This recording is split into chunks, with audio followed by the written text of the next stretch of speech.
what happened last time?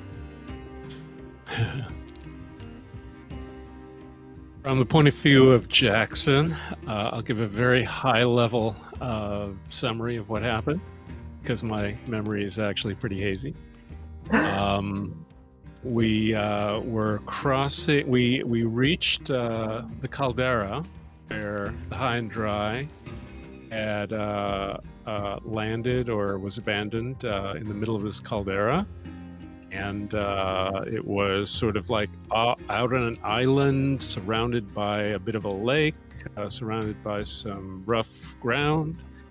And we ended up crossing the ground and crossing the lake. I think actually swimming, floating across to the lake, and discovering that the ship had been abandoned. We found a dog, discovered that there were multiple ship systems that needed repairing. Fortunately, we had some equipment to get a start on that. We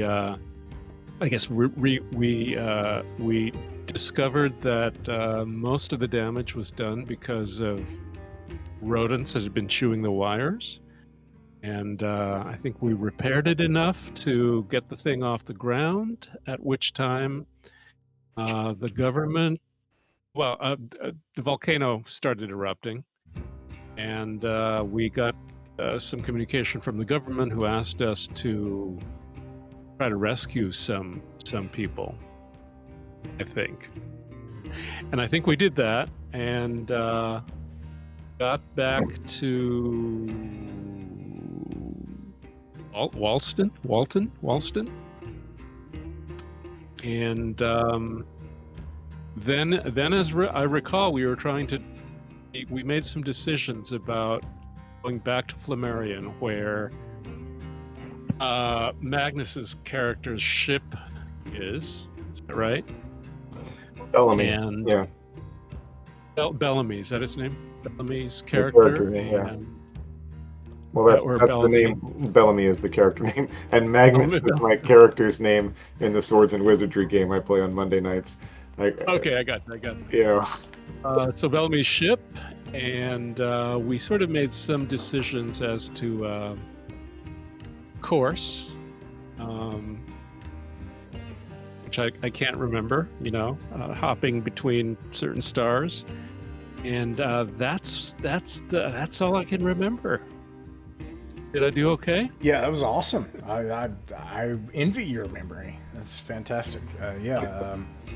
And you did dive into the lake in order to avoid the explosion, which is perfectly normal operations for a scout courier, and avoided the blast, and then came back out of the water and flew back into Startown Liberty as heroes of the entire planet, because, of course, the dictator has taken full credit for everything. So here you are, you're flying back into Startown,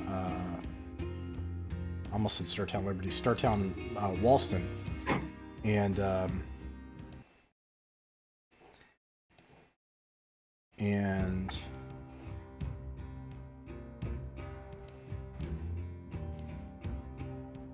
there is a crowd that has gathered. And in classical fashion, as soon as you open up the cargo ramp for the scout courier, where things can get loaded, the Vargar come out, and of course they put their masks back on and everything. The High and Dry is in fairly good shape even, and even got kind of a wash. And people come out, and relatives and loved ones of the Vargar embrace the survivors. Some people that they know. This is a very close-knit community. There's probably only 15,000 people on this planet to inhabit it. So these are people that know each other, especially the Vargar. And they embrace one another, and it isn't long until you are put on their shoulders, like in classical hero fashion, and carried out into the streets, and forced to party whether you like it or not. And oh no. Yeah, and this is Singing currently. a lot of songs. What's that? Forced to sing a lot of songs. Yeah, this is the Drinking songs. 25th day of the year 1114, the Imperial year 1114. You receive a follow-up communication at the starport. Who's your friend here? Let me find him. Yeah, I kept him in here. Let's see. His name was Ming, the director of the Starport Authority / hairstylist / aircraft repair mechanic. Is here, and he he gets you a break from the crowds for a moment, and as well as what can I remember her name too? What's her name?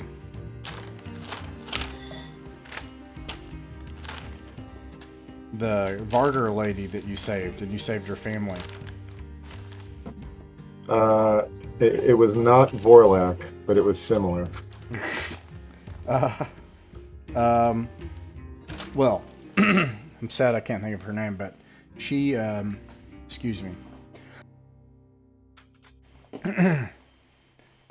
She's with you all as well, and anyways, Ming. She's the dictator's driver. Yeah, she stole his car, right? So in the chaos, she stole Walston 1 to try to save her parents, and then ultimately. Oh yeah, she pushed her way past some guards, right? We heard some commotion on the radio or something. Yeah, probably threw him out of the car, and then he told you not to rescue her, and you did anyway. Sure did. Well, he said, "Don't risk your lives to rescue her. You've done enough." Right. He didn't necessarily order us, right, not to rescue her. But. So, anyways, Lothak is her name. Lothak. Remember. Lothak. There we go. So she gets off the ship. Her parents are with her that you've rescued as well. They're holding each other and everything. And they all make it into like one of the enclosed the buildings they just occupy the starport, which is usually so vacant, and certainly no business coming in or out today as usual. And they use it as kind of an impromptu place for celebration. And the Vargar are very animated, very colorful people. Like they love bright colors and loud music. And if they don't have access to music and bright colors, they make them. And so a celebration does break out, and it's loud and raucous, and the whole starport is just full of this cacophony of just music that doesn't even go together. Everybody just wants to make noise. And anyways, you're able to get a break from the crowds and go to the Starport Authority with Ming, who gives you access to a direct like a telefeed, so like a tech level 9, like being able like this. And Director Green greets you, and he's smiling, and he says, "Oh, high and dry, you have exceeded our greatest expectations. We're so grateful for what you've done for us." Oh, I think we would have done what anybody with in our position would have done. Trying to be helpful. I don't know, but either way, I've already arranged with the hotel at Startown Walston, and your stays here are paid for, and all of your food. You don't have to worry about that. And we'll even help to the extent we can to help patch up the high and dry. So you don't have to worry about that either. Forgive us that Director Masterton is unable to greet you face to face. He is preoccupied. However, tomorrow we're going to have an official celebration followed by a meeting with the dictator that we'd like to facilitate with you all. We have the dictator has a proposal for you all. proposal. I'm sure we'd be glad to hear him. Yes, and I've also convinced... Oh, sorry, go ahead. No, I just said I'm sure we'd be glad to hear him out. Excellent. I'm very happy to hear that. I've also pulled some strings, not that it was too hard to do given the chaos, and we've doubled your pay.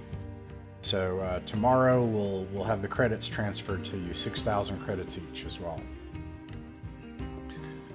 I find it hard to say no to any of this. Excellent. Well, I hope you can enjoy your stay at Walston Hotel, Startown Walston Hotel, and we'll pay for your train ride tomorrow morning to come into the official celebration. We're grateful, Director Green. Director Green, is there any chance we could get a foretaste of Mr. Masterson's proposal? Of course, the general character of it, I think there's nothing secret about it, and there's nothing meant to be subversive about it.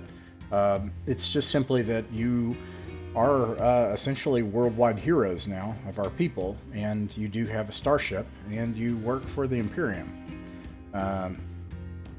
Given everything that's happened, it's clear to the dictator that we should perhaps strengthen our ties with the Imperium. So, a simple message as an official envoy of the Walston people to the Third Imperium. But of course, this job is at your discretion. But we can cover the details tomorrow. Thank you, Director Green. Yes, thank you very much. Excellent. I have a lot of... Oh, sorry, go ahead. I assume yeah. Oh, there's Dave. Hooray.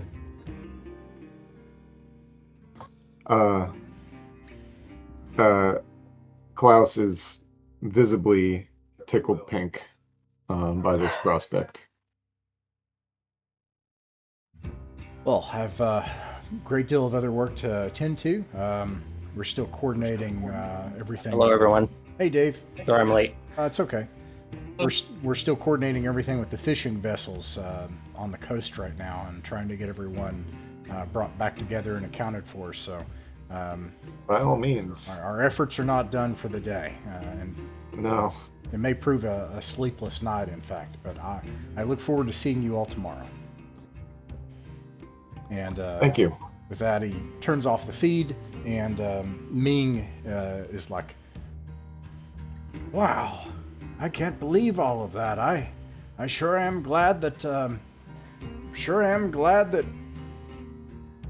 Ming Kang was able to get you going and able to set you on your way here in Walston. I'm sure you'll mention it, right? How I was a part of this, how I helped you all get where you needed to go and gave you some important information. And who is this again? You say that in character. Yeah, I lean over to. I think you weren't here. I think you weren't here. Yes. Yeah. This was after they had arrived on the planet. And they had to fight to get through customs, and then they got through customs, and this was kind of like a absolutely do-nothing town, and they had to stay because the government had taken over the train, so they couldn't find out any more information, so they went to this guy. I'll scribble this real fast, okay? Because I want to give you a concept of Startown Walston in case it matters later. So the airport has this like typical kind of, it's like the starport's like an airport, and then you have like landing pads and fuel silos and stuff, and then after you leave the starport into the star town, there's some warehousing, and there's a bunch of houses, and there's like one main road that goes straight out to a train. And on the side of the road is the Starport Authority, and the Starport Authority is adjoined with a business. It's a Starport Authority, and then two businesses right next to each other, a air raft repair center and a hair salon. And anyways, Ming Kang is somebody that they had worked with to pull the computer data from 2 of the air rafts, and they discovered the air raft for the high and dry, which, by the way, he has still in his shop here. And were able to discover where the air rafts came from and what they did and stuff. And they had never been repaired or returned. So apparently the previous crew had stolen so they took the high and dry's air raft, drove it off-road, so to speak, and like recklessly, tore it apart, stole a second one in Central Lake City from a wealthy family, and then made it into the Star Town and made it on a ship secretly and left the planet. Right. Okay, so now yeah. So Klaus wouldn't know either because he was just I don't know what he was doing. Okay. Going back to Ming. Ming, yeah, his name's Ming, yeah. Yeah, Ming's conversation. I'm going to say, Ming, of course, we are not going to forget what you've done for us. Oh, of course. Yeah. I mean, if there's a Renaissance man on this planet, in this settlement, you are the one. Oh, yes. So, I'm glad that you can see that. Jack of all trades, master of many. You are the barber here, is that right? Hairstylist, in fact. Hairstylist. If you've got half a minute, wouldn't mind using your services tonight before the big introduction with Director Masterson. Oh, of course, and I assume you probably also want to purchase some astrographic data as well, astrogation data. Which one of us is like the navigator? Wait, is it Bellamy who's the navigator guy? It? Actually, yeah. Let me put up the ship, and then you guys can kind of pick your crew positions here too. Space, no.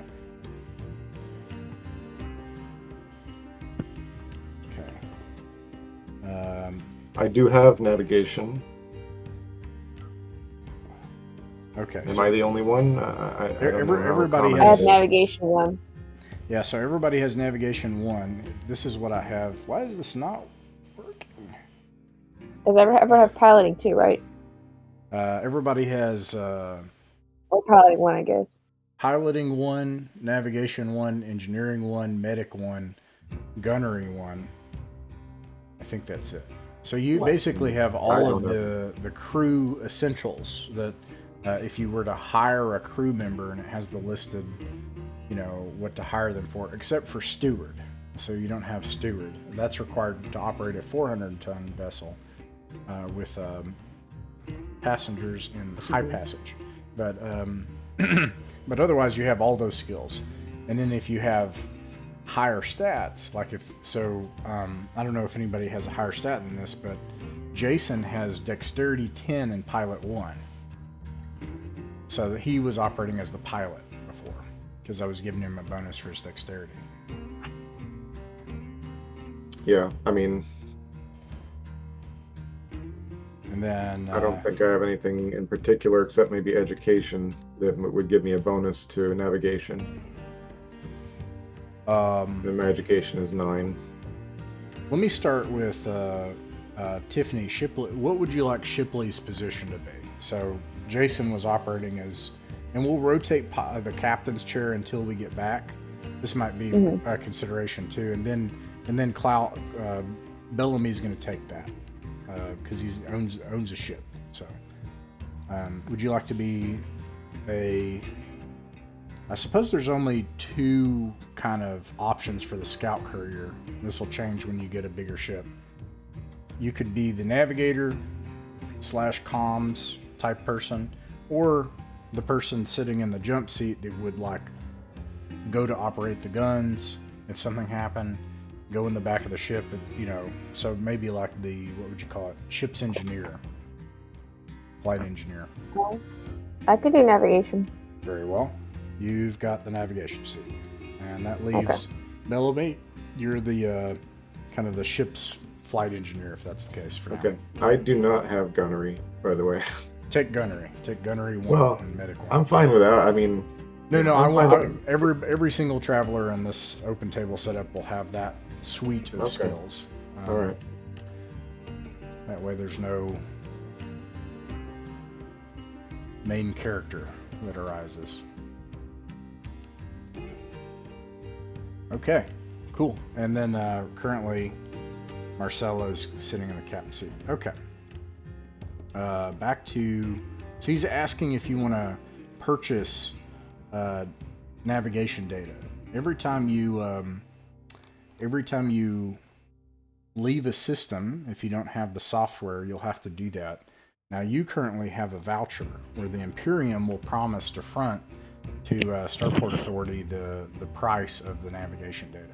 Otherwise, it's 10,000 credits every time you purchase it to make a flight plan. Okay. Yeah. I asked him if he'll take the flight voucher. Oh, I said, yes. I've got an Imperial flight voucher. Oh, right. Of course, you're working for the Imperium. That's right. Well, I absolutely will take this. And let me just transfer the information to your ship if you'd like. And so where would you like to file a flight plan to? Now, of note, this isn't in the book, but I feel like I can infer this. A flight plan, based on what I see with what he did with how starports and stuff works, I would imagine works like it does in real life, which is you could lie if you wanted to, if there was any reason to do it, because what's going to happen is after you get in orbit, it's going to be up to you, the navigator, to actually execute it and make the jump, and then we'll make a check to see if it misjumps, which is very unlikely. But anyways, typically having a flight plan gives the authorities, it's not going to give knowledge to authorities that you're coming if you're going to leave soon, but it will help them find you if something goes wrong. So you could hypothetically get rescued and stuff like that.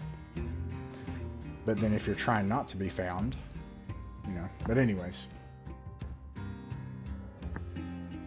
Okay, I think we do need to get back to Flammarion at some point, so I'll just give him that. Is there anywhere we wanted to stop on the way there? Yeah, I thought we decided already. We're going to, wasn't it Faldor? I missed last session, so yeah. Right. Yeah, last session they had talked about going to Squalia first, because it's a Class C starport. And then Bowman, then Faldor, then Flammarion. You have vouchers for all of those locations.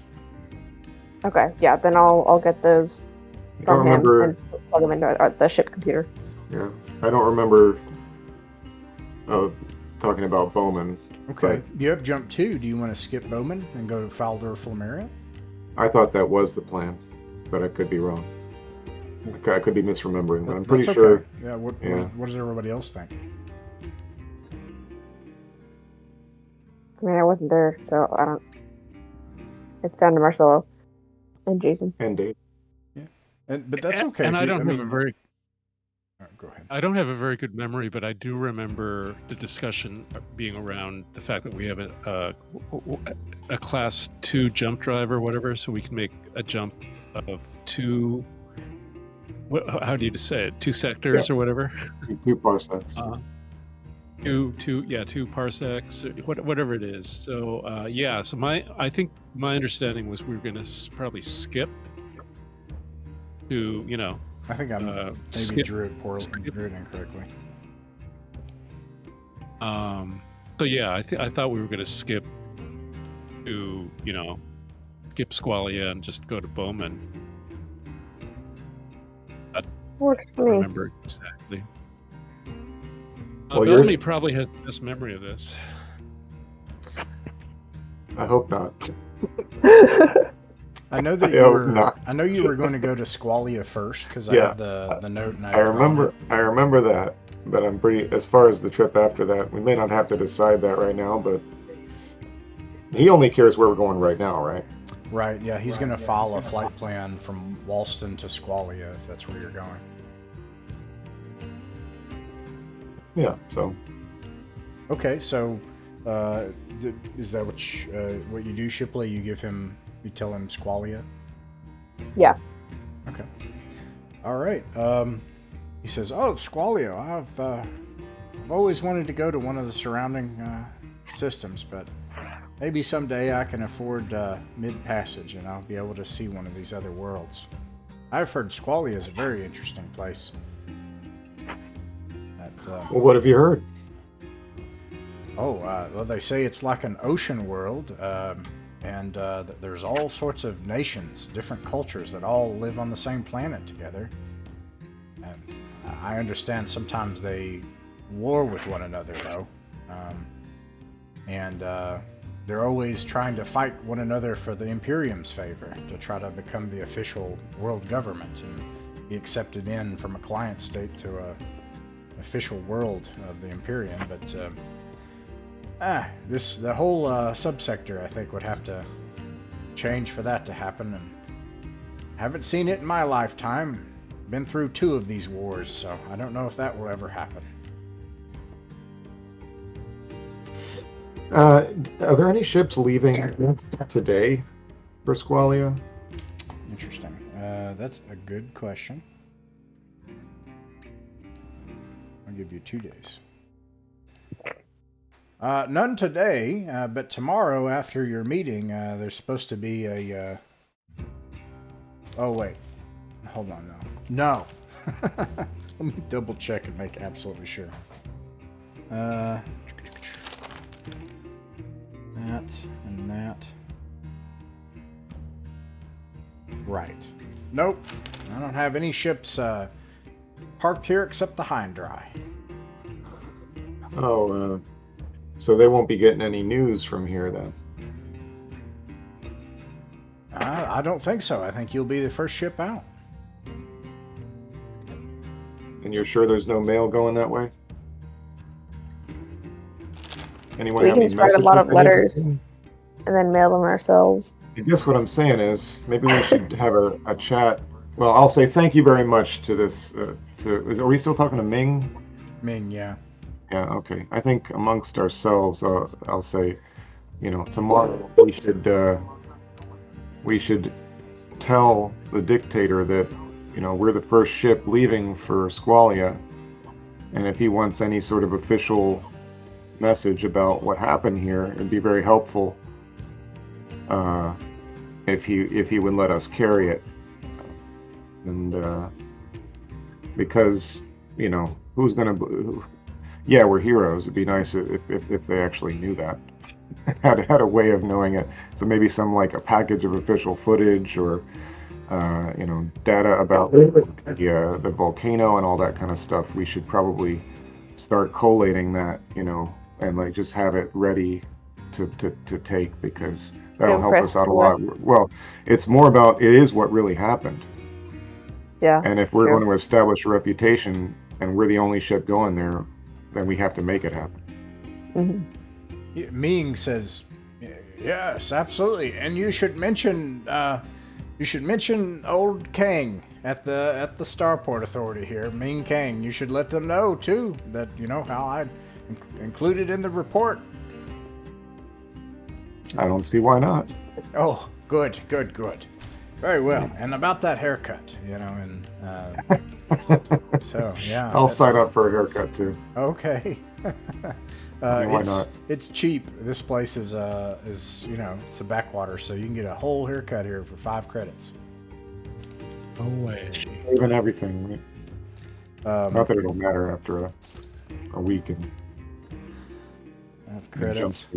Yep. And then let's see here. Another thing that you can do, so you follow the flight plan, you transfer the data, you have navigation data now to Squalia.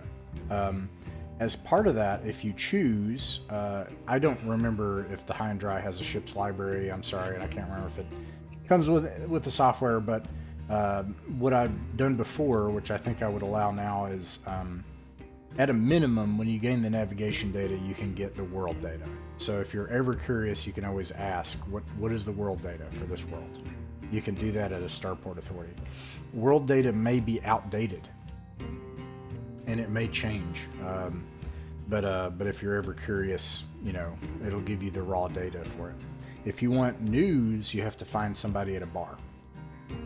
Speaking of which, let's see. So you get this, and I'm just going to leave this up because this is kind of like, I'll show you all over here at the Starport Authority. There's also the hotel over here, and a bunch of other residential buildings. Trellis, I don't know if you looked at the captain's checklist, but there's some things you can always do. This would actually be like the arrival part of the job. It wouldn't be the departure part because you have some time here. So because you have not done it yet, you can try to look around for more work and search for a patron. The crew can only search for a patron once per week, and you only get a patron on a 5 or 6, if I recall correctly, a 5+. We rolled and got one last time. Oh. Yeah, we got a 6. My bad. I don't remember who rolled, but yeah. And then I think I said, and then we'll go over that next time, right? And I didn't actually do anything. But that must have happened off the recording because I checked and I don't remember that. But okay, so you got a 6. And we didn't go over anything else, right? We didn't think so. Okay, good. Okay. So no, you mean in terms of finding one? No. Yeah. So some other things that you can always do if you're getting ready if you've either arrived at a new planet or about to depart a new planet. Typically, if you're arriving, that's when you're going to try to complete a job for somebody if you have one. So you'll have like 30 hours of sleeplessness where you go and you complete a job on a planet to hopefully get paid. But you can also search for a patron, which you did. You got a 6, okay. You go to the Starport Authority and get your navigation data and figure out where you're going. You can go to a bar to figure out information and rumors if there are any. And I'd also like to mention, if you're trying to speculate, I suppose this is a Bellamy thing, especially because you have Admin 1 as well, right? And you have a ship. If you're trying to speculate, which you don't have to, it's totally up to you, but if you're trying to do trade speculation, I consider that in the fiction. So like you can get a sense of what a world would peddle and then try to find, and so when we roll, what I want to do is make that a player facing roll instead of me roll it. So you would roll your 2d6 on the speculation table, and we'll modify it depending on how well it goes and who you know and what you could learn about the planet. With the scout ship, we have what, two tons two cargo of space. Yeah, so that's all you got. Yeah. So I guess go ahead. You were in the middle. No. That's what the next thing I was going to bring up is you got 2 tons of cargo space. You're not going to make a lot of money. The problem with mail is different than messages.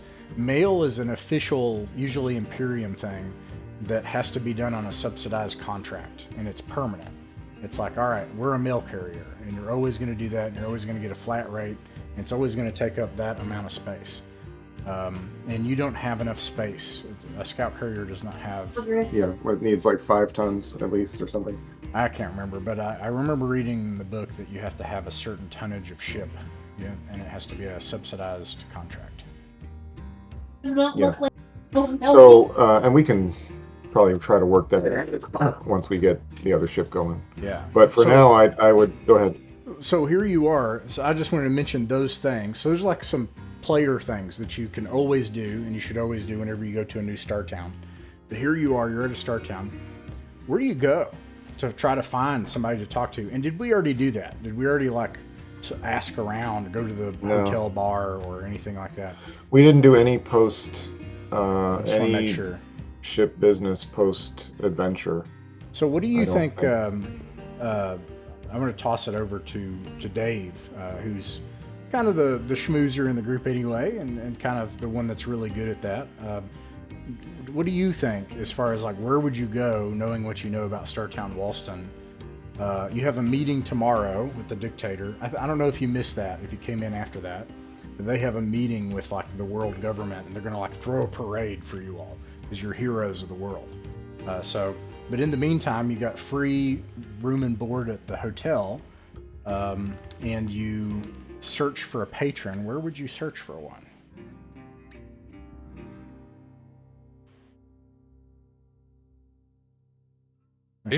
Probably should have done this before the roll. We'll do that from now on, but yeah.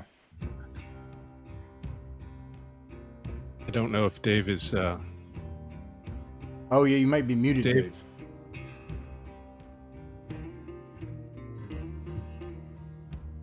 You might be muted, or he might be on the phone. He said he had a phone call. Oh, it's okay. Oh, sorry. Go ahead, Trellis. My bad. Oh, okay.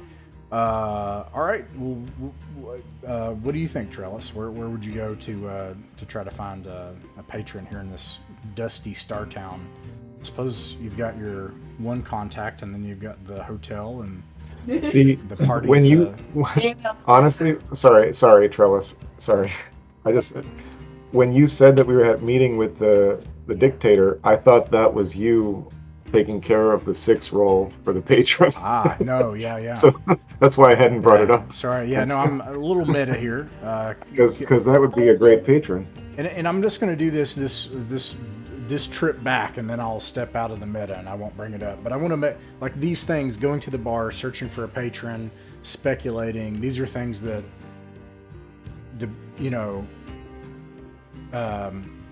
I want to make sure that you know that these are things you should do basically every time you go to a starport. So, yeah, go ahead, Trell. Sorry.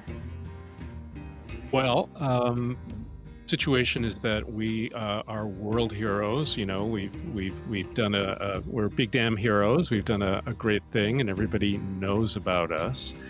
When we've landed the ship and got off the ship, were there any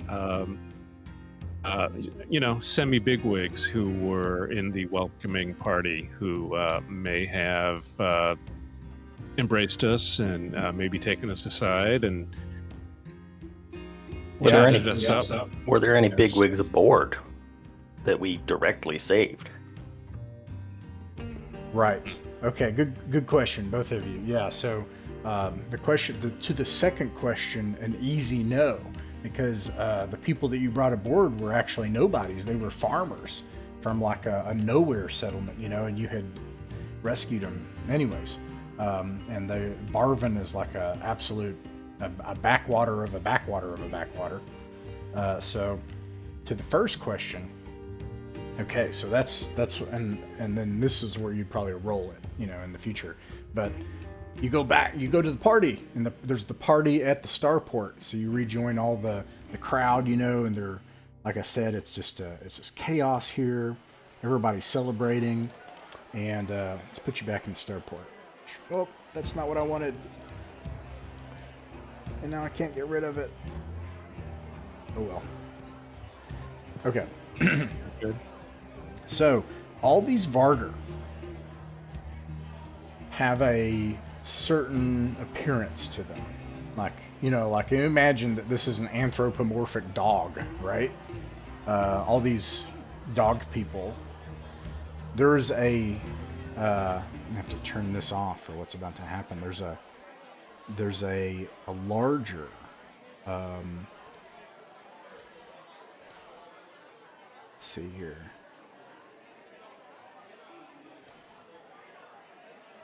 Maybe, I don't know if it's too spooky. I don't think it's too spooky. There's a larger dog, probably a head taller than the others, with a dark fur. And he appears to be like almost like a different breed of dog, if you will. Probably wouldn't talk to the Vargar this way, but when we think about them as dogs, and we're able to read their expressions and everything, this one... It's taller than the others, comes up to you all while you're at the party the day of, so this is kind of the evening. Comes up to you, Trellis. Marcello, your character, and hands you a pamphlet. and it has some sort of generic resistance thing, like maybe a dog's paw, like a dog's paw, like it's grasping a weapon or something. And he's like, if you really want to help the people of Walston, meet us in Warehouse A tonight. And then that's it. Just like gives you that this card that has the symbol on it. Leaves you there. Turned back and forward, is it just the symbol? Is that all there is to it? You know Or what? is Yeah, there, yeah. It's like a card, where and then it has the symbol on it. Yeah. Okay. Wow. I talked to the other ones and I described what happened and the kind of unsettling feeling that I had that some faction was trying to suck us into the politics of this place, which we really don't know anything about. Or do we? What do we know about?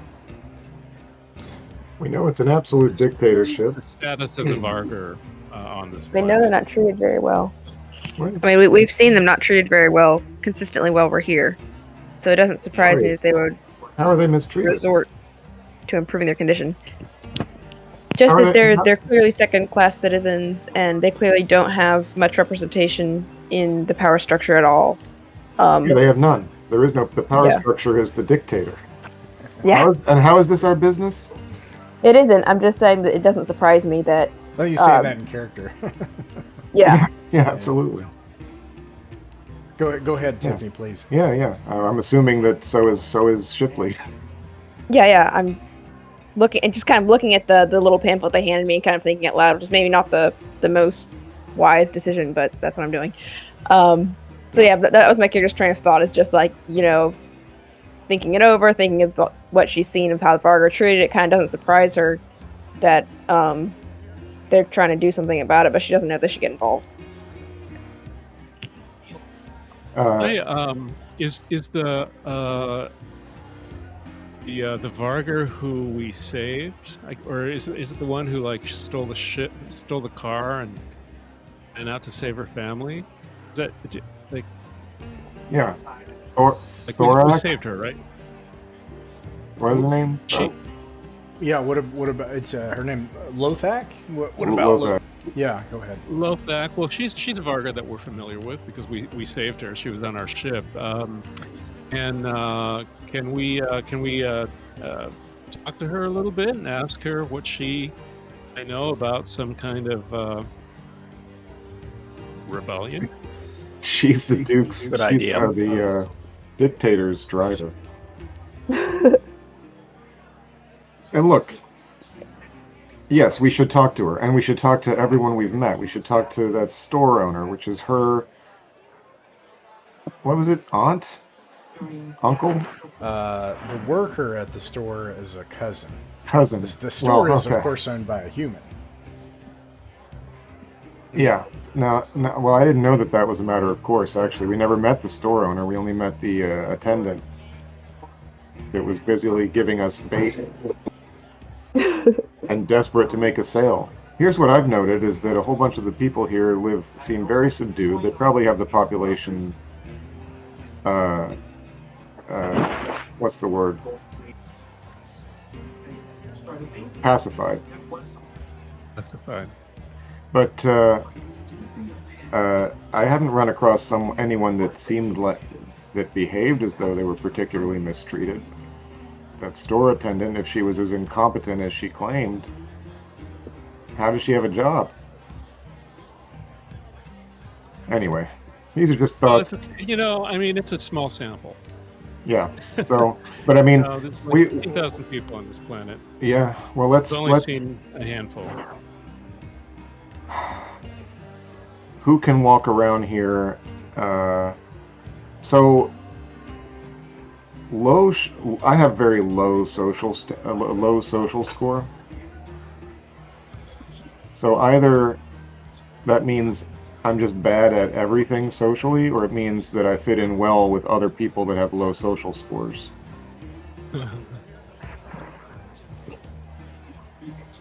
I think Is that should I?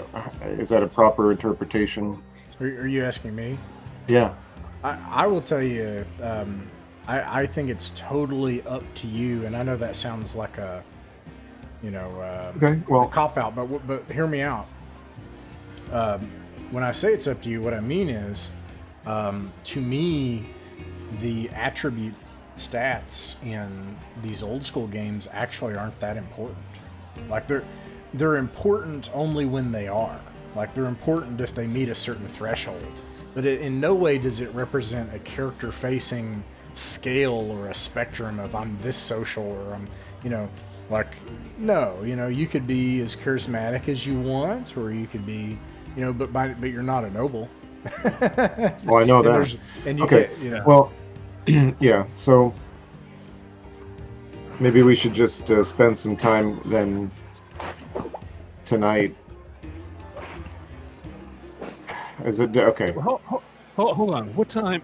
What time and what place did that Varg? Oh, yeah, cello. yeah. He said warehouse A late tonight. How much time do we have before that happens? Before the meeting time? Maybe like 3 or 4 hours. Maybe 4 hours. 3 4 hours. Yeah. Okay.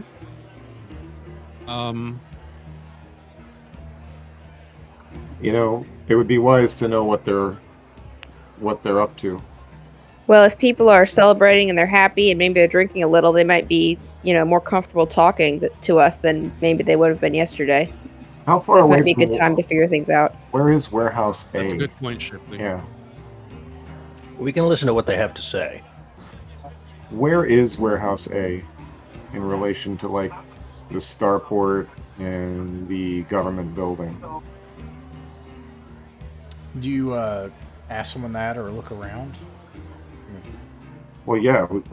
I mean, where's warehouse? Or at least is there a warehouse district Yeah. that we so- could have seen? Right. So one thing you would know is that there's a bunch of warehouses here. And if But they you- weren't like in a particular. Oh no, please go ahead. I was gonna say they weren't clustered in a particular district or area of town. Yeah, I think that's a good way to put it. There is like a warehouse district. It's all down here. Okay. Well, we probably shouldn't go blabbing. We might just want to go there, and I'm sure they're marked. Yeah. Okay. Do we all want to go? Are we at a party right now? Are we sort of at a party? Mm-hmm. Like a little celebration? Yeah, at the Okay. starport. I don't know what you guys are doing, but I've got a drink in my hand, and I'm going to mingle. And I'm going to see if I can chat up any Varger that friendly enough to chat with me. And I just want to get a read, I just want to become friendly with them and eventually kind of like talk to them and kind of get a read on their social situation under the dictator here. Okay. I'll schmooze the humans Oh. since they're upper class, at least in this planet, and I'll try to get a read on if any of them are sympathetic to the Varger. Nice. Nice. Okay. All right. Let me start with Marcelo. Marcelo, it's not hard at all to find a group of Varger. That are they look to you and smile and they offer you things to drink and they're very the Varger are. There's two things about them at first glance. One is that they sort of, what's the word I'm looking for? They have like a laser-like attention to you that's probably uncomfortable for most humans.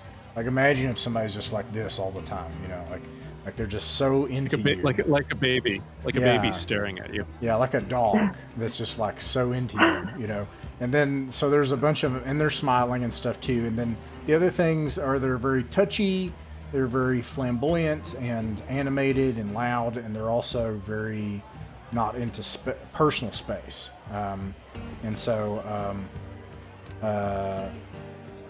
but you wouldn't even get them. I don't know what your character's experience would be with Vargar other than the service up to this point, but you wouldn't get the impression that they're trying to come on to you or anything, because you can tell, like, from their expressions, that's not what they're trying to do. But they are very affectionate and attentive, and you can also tell that, like, they will try to overpower you every so often to see if they can, in the course of conversation, try to test how tough you are, like how if you're in charge or not. Like, so every so often one of them will do something like that, especially a bigger one. And so you start talking to this group of Vargar, and he makes a joke, like one of the bigger ones. Like, he's like, well, I guess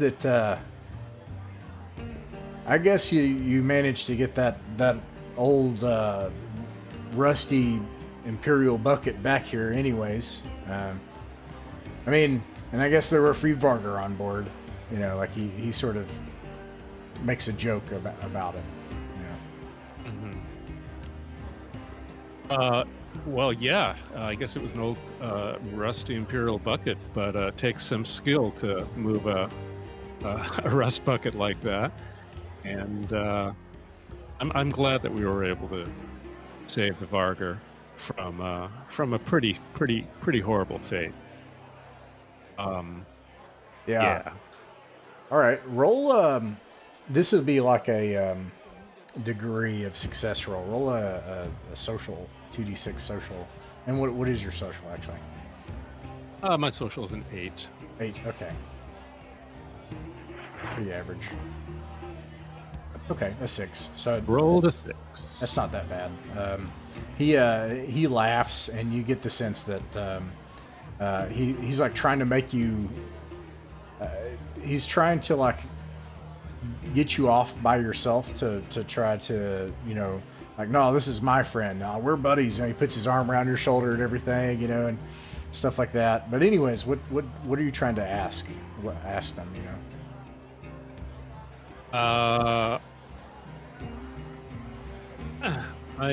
I'm trying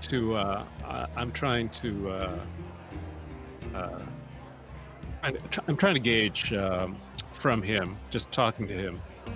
Now that we're buddies, and I'm playing up his side. You know, I'm sort of acknowledging his alpha dog, you know, status, and I'm trying to figure out whether that alpha dog status plays with the humans. You know, I mean, like where does he stand, or where does his pack, or the Vargar in general, stand with human society here on Walston?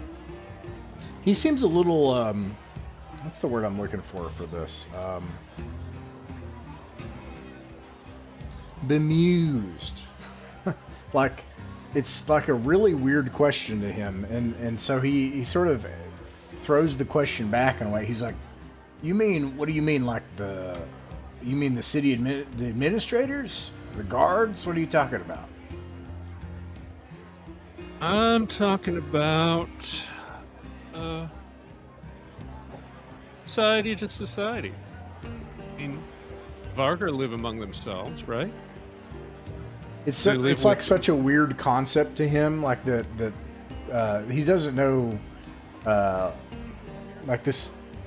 He's not catching on that you're asking some broad, kind of deeper philosophical question about how a society works. So he's like, "You off-worlders are so strange." Have another drink. Yeah, he drank some more. Yeah, and yeah, he's real loose about. So you keep talking to him, and he sort of parses out what you're talking. He assumes that you mean, as you bring up humans. It's almost like he doesn't think of the Vargar as a people. Like, it's almost like it's like, that's just, Vargur's just my species, like to him. But when you talk about humans, he kind of divides it up, and he's like, oh, if you mean the administrators, I mean, they're fine, I just wish they'd get their act together, if you ask me. That's the only thing. We need to get some contracts into this place. We're not going to make it out here. It'll be like how it was 100 years ago in this place, when our ancestors came here, if we keep going like this. We need companies, contracts, work. We need to get off this planet and make some stuff, do some stuff out in space. We need to build things here. He's at this point he's pontificating, throwing his arms around, and we need to fix this place, And so he complains about like sort of the planetary administration, and you get the sense that he feels pretty free to do so, but not in like a really hateful way, not like in a way where he's violent about it. And then if you keep asking about humans, then he'll talk about, oh, you mean like what do you mean, like one of the noble families? You mean like the Masterstons or something? Sure, like the Mastersons. Oh yeah, no, I Dictator Masterson. How do they treat you, Vargur? Mastersons and the ruling class. He seems almost a little affronted when you say you Vargur, like as if, because again, it's like it's not a concept that's like sinking in. His whole life, he's only been on this planet. He's never traveled to other planets, so to him, it's just that's just my species, No. So he doesn't think of the Vargur as a people. So, anyways, but when you mention like how do they treat you, you're like, I mean, Dictator Masterston, he's a good son of his father. He's doing the best he can, I think.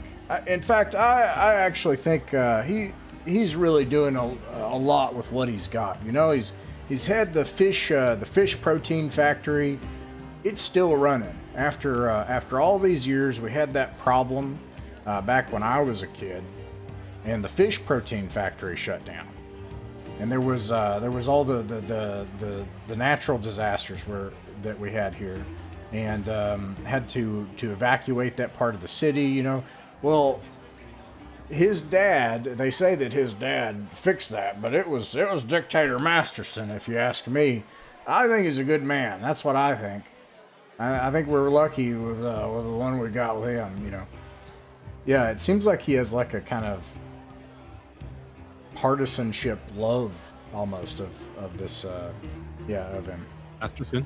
Yeah. Masterson? Yeah. Okay, that's fair. We maybe we can cut over to Jason. Okay, yeah. So we'll pan the camera over to Jason. Jason, you find humans at the starport. So this is all Vargur. All the people you rescued were Vargur. And so the people nearby that are not Vargur are the humans who are the administrators of the guards at the starport. So imagine it being like the Customs and Border Patrol and the TSA, that are hanging around there. And you go over to them. There's probably 2 humans and there's 2 or 3 Vargur with them, and they're wearing a imperial uniform, but of a sort of outdated flavor of it.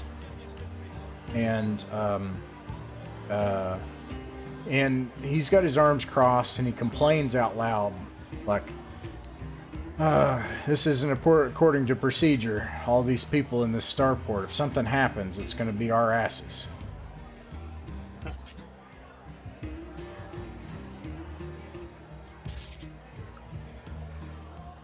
Oh, you still with us, Dave?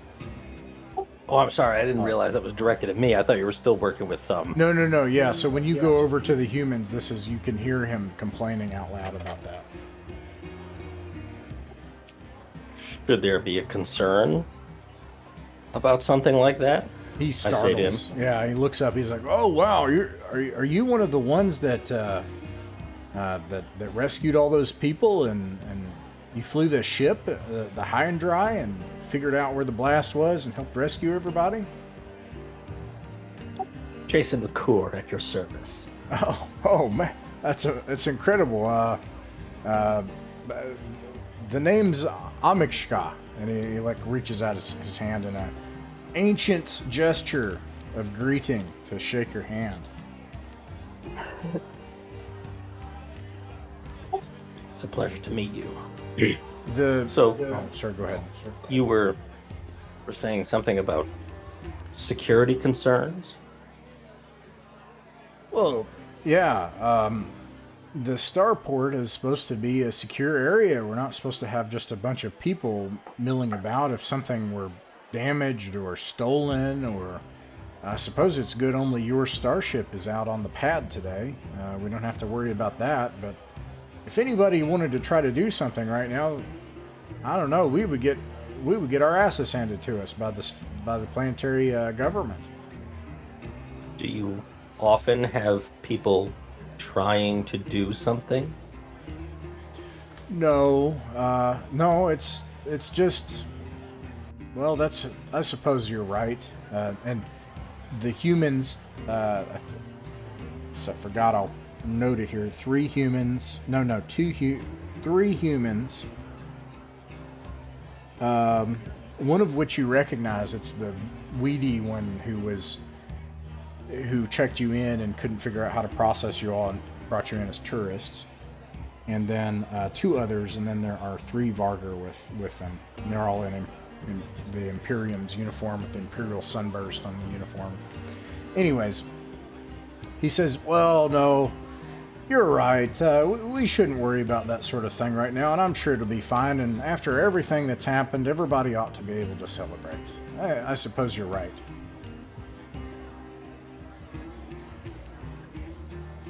I do my best not to look at him like I don't believe him, but I definitely don't believe him. Oh.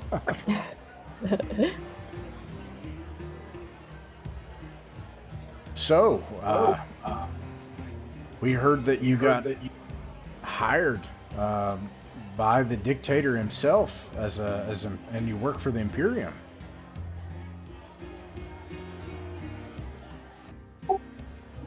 We are currently employed by the Imperium to return this starship. As for being hired by the dictator himself, where did you hear that? Oh, everybody's talking about it. They said the dictator we had a contractor that came in and bumbled up some of the work that they were supposed to do to measure the stuff, and so the dictator took matters into his own hands and brought in the Imperium, brought in the Imperial authorities, and they say that's you, and you took that ship and you scanned it and were able to pass off the information in time and able to rescue everyone.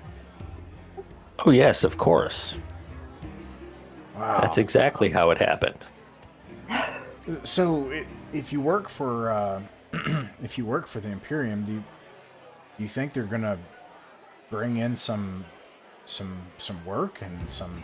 You think they'll maybe set up a base here like they had a long time ago? War's been over for years. Well, I can't speak to the Imperium's intentions. I am not high enough on the scale, so to speak, to be able to speak to that. He winks at you. Right. But one would certainly hope so. Well, I'll tell you, I hope so. It would sure make a difference if we could get more contracts and ships coming in and out of the starport and get the starport renovated after all these years. I hope that this is a turning point. I hope things change now. Yes, of course. Could you point out any dignitaries among the crowd here? Anyone I should want to speak to? And then I wink back at him. He looks out at the crowd and he's like, I don't know he's really at a loss of that. But he's like, you could speak to my boss, Director Ming Kang.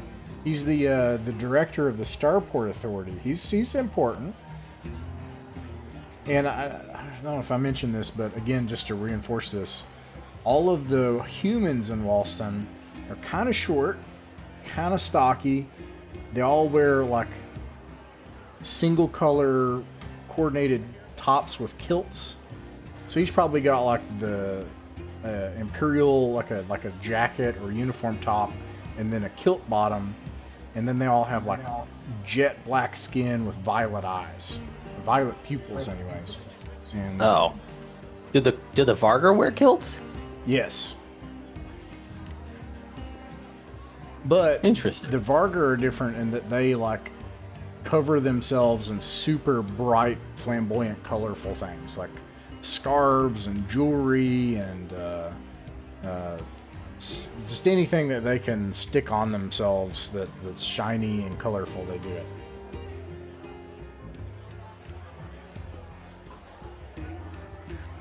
Well, I've already spoken to Mr. Kang, and he's quite a pleasant gentleman. I wanted to see if there was anyone else I should speak to.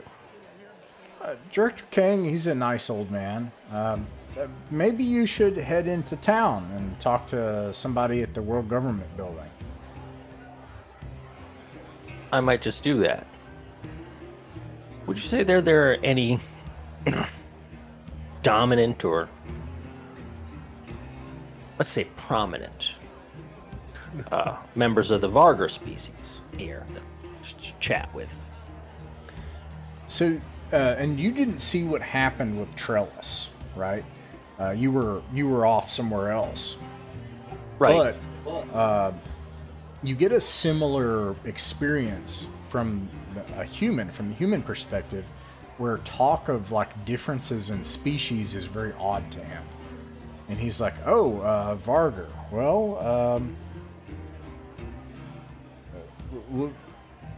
I mean, hey," and he turns over to one of his Vargar employees, Sergeant Gorku.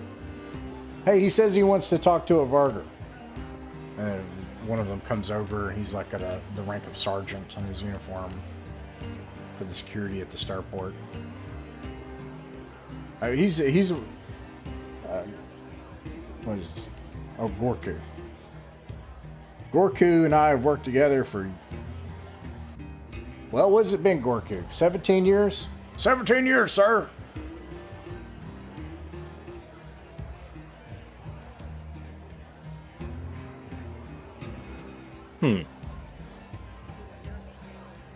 So tell me, Sergeant,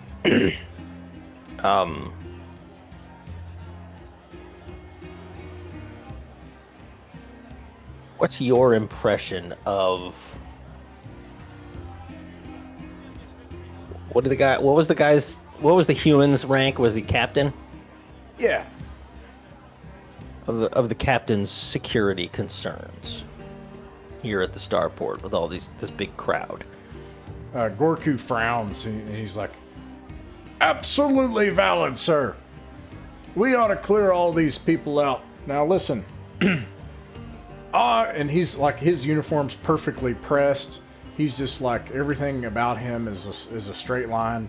And he's like, I appreciate a good party as much as the next person. But a starport's not the proper place or time, if you ask me. We need to keep this place clear in case ships come and land. This violates at least 12 different articles of our standard operating procedures, not to mention 12 different safety codes and regulations.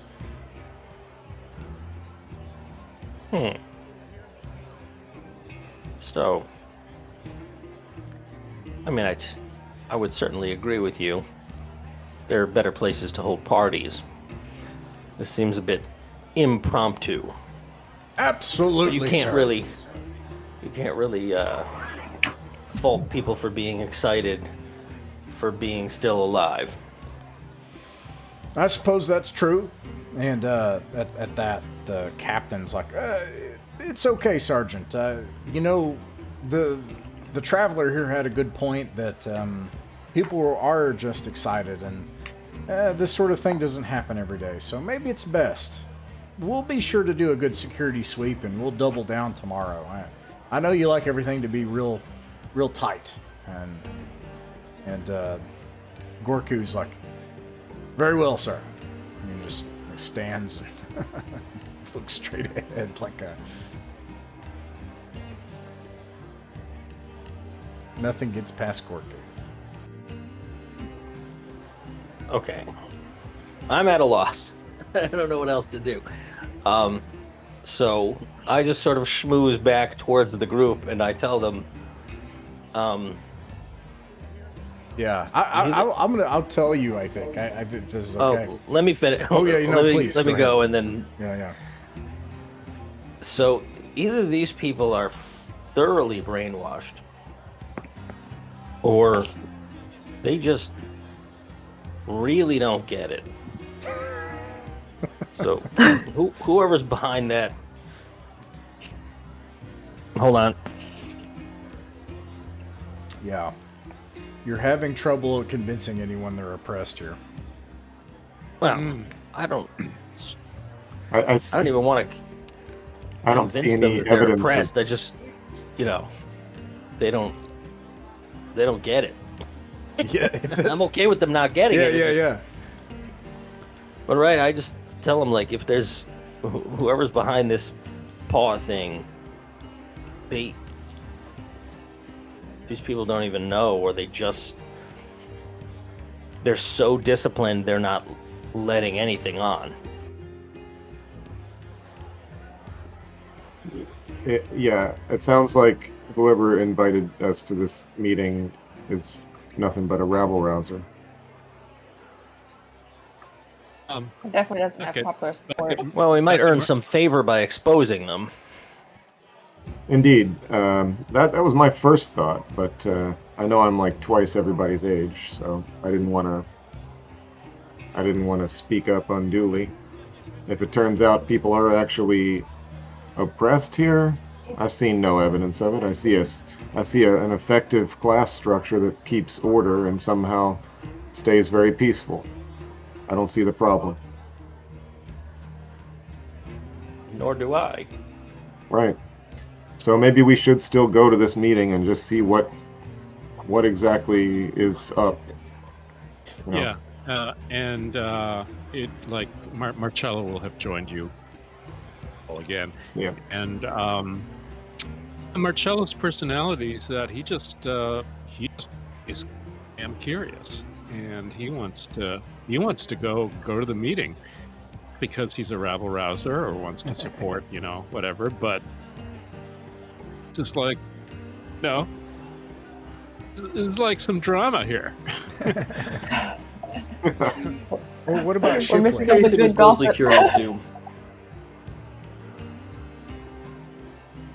Did you say, what did Shipley think? Yeah. I said, yeah, it sounds like we should at least go see what's up, and if they're planning anything, it would be good to know about it before it happens.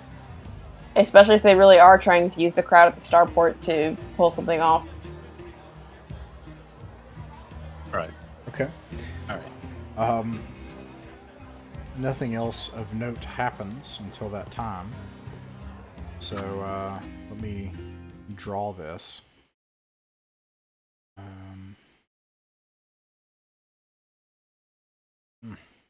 This one. I need to get What better music? mystery music because it's like, oh, they're the villains. No, I didn't. I was just trying to get mysterious music, but it's so ominous.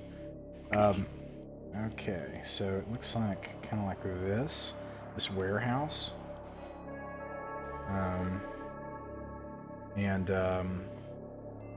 I want to note again, so you go to this warehouse at night.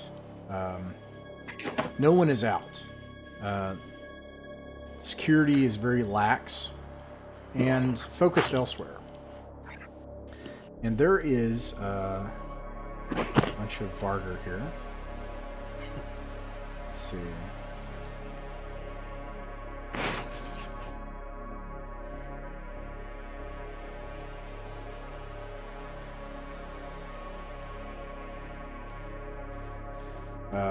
You find Warehouse A without much trouble. When you come into this building, it's about 40, 50 feet by 60 feet. Rectangular building. It has a small back office. There's a bunch of random boxes in the corners. There are 5 Vargar here with weapons. Some of them have clubs, things like that. Some of them have guns. You would know that that is illegal.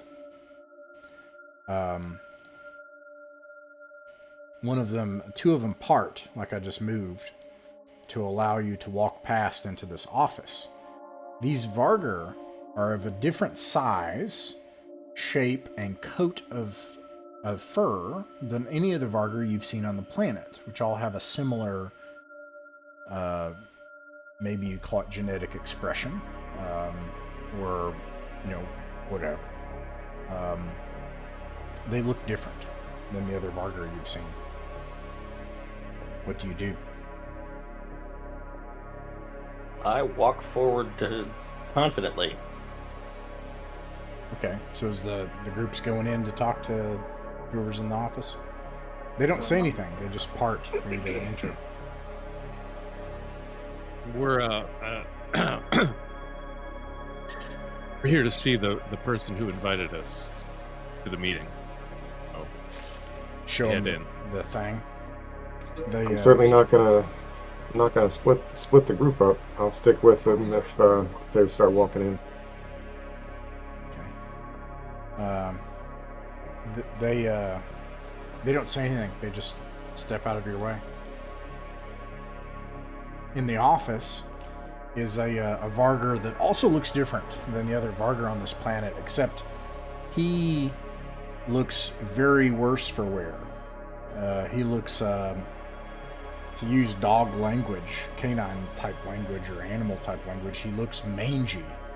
He's got patches of fur missing. He's got, he looks older. Some of his fur is white. He's coughing as you come in. And he's like, I'm glad you've decided to meet with me. They say that you're heroes now of our planet.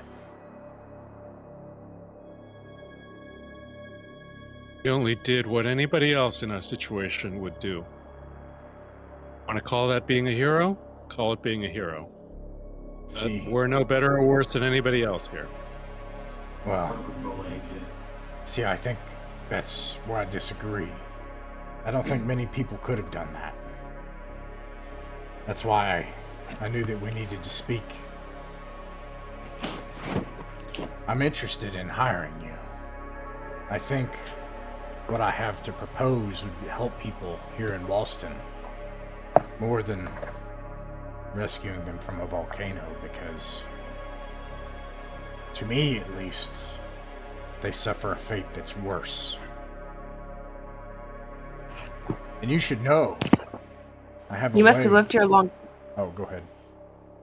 Oh, I didn't mean to interrupt him. No, I thought he was please, done go talking. ahead. Yeah, go ahead. I was like, well, you must have lived here a long time if you've seen how bad the conditions are here. I've been here for a while. Not my whole life, though. It's true, I am an off-worlder. But I've lived here for a while. Left as well, during the war. What did you just say? So he said that he's lived here for a while, but he's not from here. He's an off-worlder. But he came and lived here, but then left again during the war, and then came back again. Where did you fight? The extents.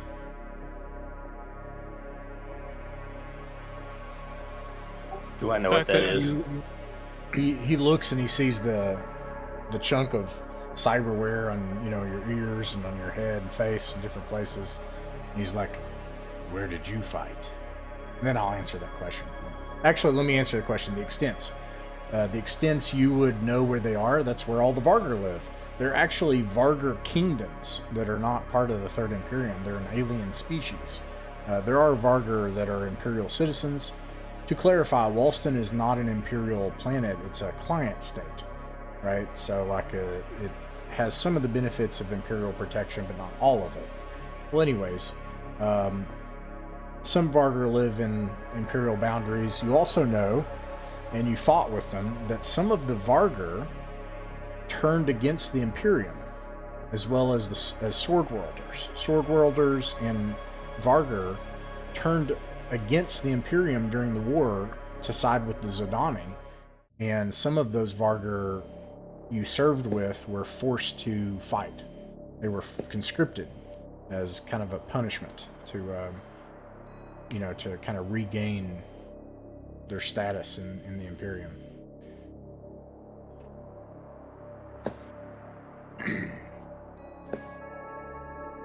Where did you fight? I don't remember what the name of the planet was, but I tell him. Rylanor.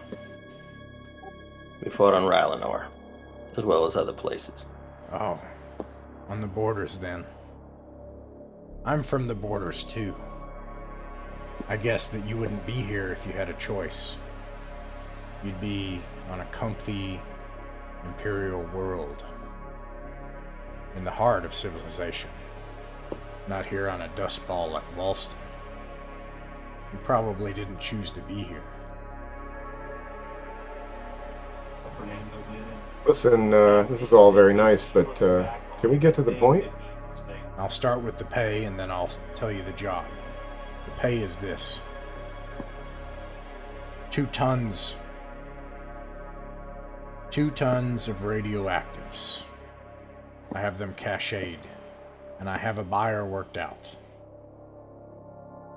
Where's the buyer? Perfect. 650,000 credits. That's an excellent deal. Are we going to be arrested on Squalia if we try to sell it? If you get caught, I see. I'd suggest you don't get caught. Are we going to be arrested here at the spaceport? If you get caught. Does he look like he's been irradiated?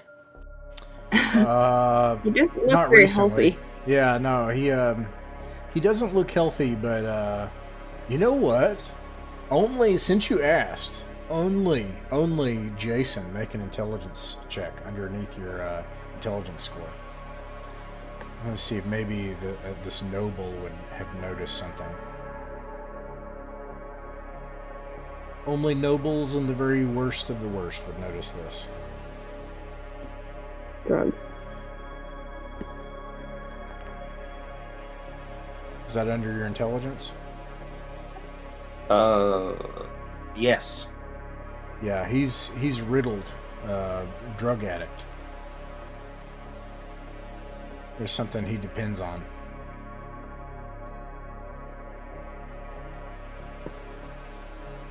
Okay. But no, he's not irradiated.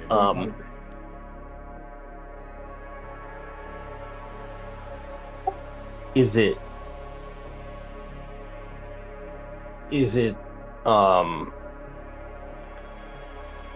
does it look like the recreational kind or the kind that keeps you from getting any older so you don't die? I don't know if that exists in the original version, but I know No. there's like some kind of drug that keeps you young. Right. Yeah. I think it is. The original. Probably you don't know the specifics, but there are some wacky drugs. There's a whole chapter just called drugs. And I'm serious. And no, there's not like a Juvenant from Warhammer or something. It's like it's some kind of drug that has some kind of effect. I know that sounds vague, but no, it does not keep him alive. But at this point, he has to take it to stay alive. And you're not sure what it is. Anyways, he says, I don't have a starship, so the radioactives don't do me any good. I'll give it to you as payment for a job. Here, What is the job? the job has it has 3 phases. Phase 1, tomorrow you take some shipments of goods, which, if you agree to the job, we'll have it put on your starship tonight. You will fly the starship overland to an area just north of Central Lake City. You'll do a unimproved off-grid LZ landing, and you will inform the starport that you need to do a run-up of maintenance checks and a maintenance flight. But instead of doing that, you'll start running cold and you'll land outside in the coordinates of the LZ at the time we give you. You'll hand over the equipment to our men, and then once the equipment is handed over, you'll take off, and en route to the LZ, you'll use your scanning equipment on the scout courier to scan the Masterston estate. At the LZ, you'll hand over the schematics to the Masterston estate and the equipment that we board on your starship tonight. You do that, we hand over the location of the cache. And you're able then to travel to the cache, pick it up, and inform the starport that you've decided to make your departure. This will happen tomorrow night, and then you leave, and you depart for Squalia. Don't get detected. I'll give you information to make a contact with the black market in Squalia, and 650,000 credits is yours. We're picking up the radioactives as the third step in this plan, and then we will be heading to Squalia to sell said goods to your contact. Exactly. And he'll pay us. And what is your cut of this 650,000? I take a loss. As I said, I don't have a starship. And besides that, I have more important matters to attend to. I reach into my pocket and I pull out the card that was given to me at the party. Card with the paw on it, and I turn it around so he sees the paw. What does this represent? Who's behind this? I am. I'm not in agreement when he does that. It represents hope. What you've seen on this planet, traveler, it's not natural. It's not the natural order of things for my people. This has to change. It is an abomination. You're not a Vargar. You would not understand.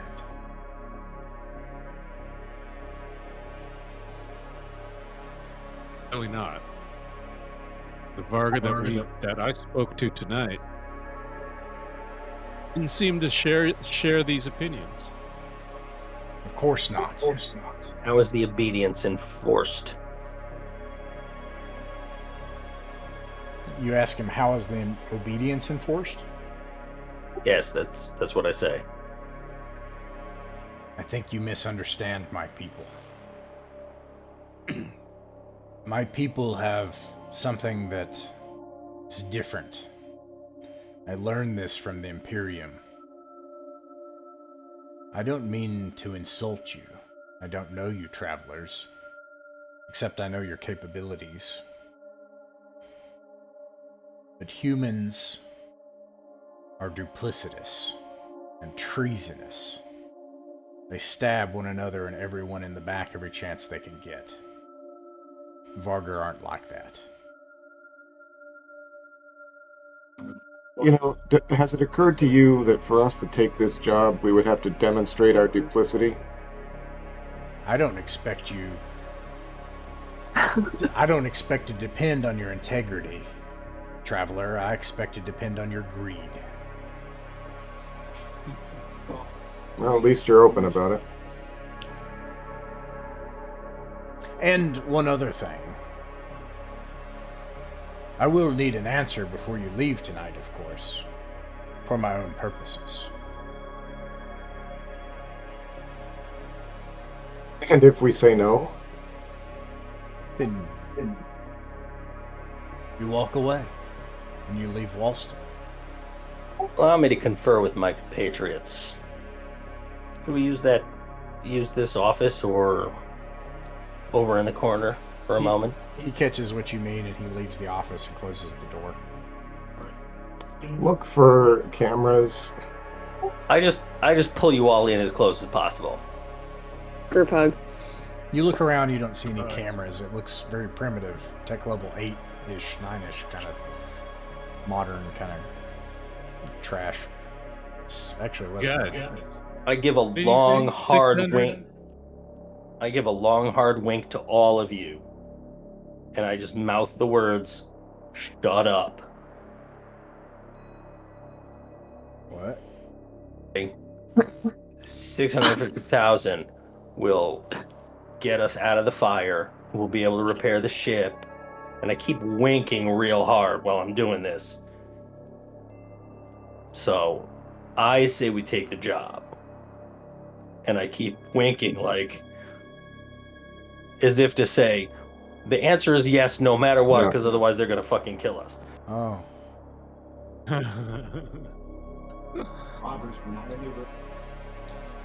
Shipless says, yeah, that's enough money to get us out of trouble. We really don't have a choice. I think we have to take the job. It's really lucky that we got this offer, because otherwise we would have been in some trouble. I don't think the Mastertons were going to offer us anything like what we would need. Yeah, they weren't even going to let us deliver mail.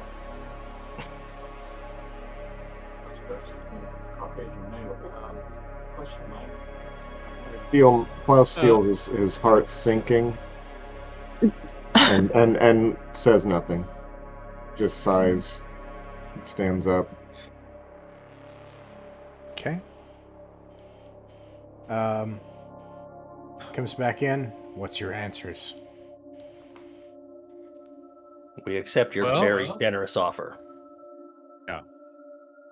We'll accept your offer. He gives you a data pad that has coordinates and information on it for where the LZ is and everything.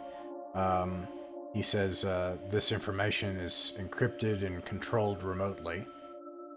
I hope you don't mind, but I can see how it's handled. Now,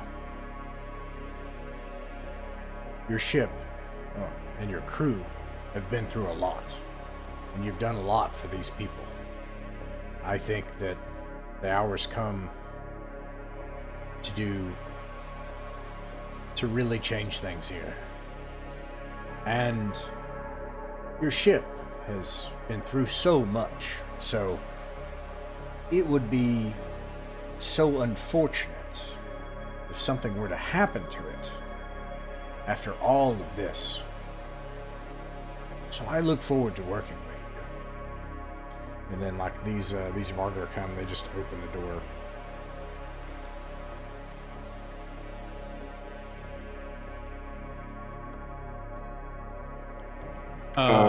You've made a much more generous offer than the...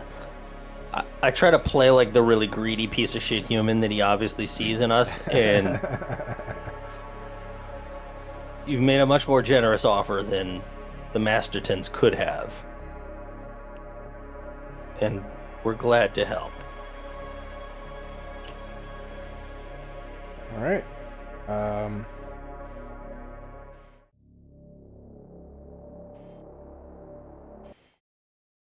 You're able to go back to the hotel. The sun rises the next day. You have everything you need to go to Central Lake City and meet with the dictator for the day and his staff. Yeah. Well, we also have an evening to discuss what we're actually gonna do. Yeah, absolutely. Oh, okay. Okay, so let's discuss what actually happened there.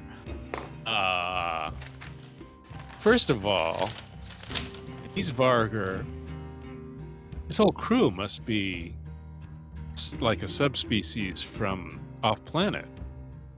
Is that why they all look so different? It's the same as humans. The Vargar can look very different. That's all. Okay. Guess I was just queuing off the fact that he was saying that like he was from another planet or something, that he wasn't originally from here. Yeah, I would even suggest that probably because there are like 3 or 4 species of humans that they literally are at this point in human history. They're literally different genetic codes, like different species. Sure. What were those things that coexisted with Homo sapiens before? Neanderthals. Yeah, so like how there were more than one different before, and now there's only Homo sapiens, right?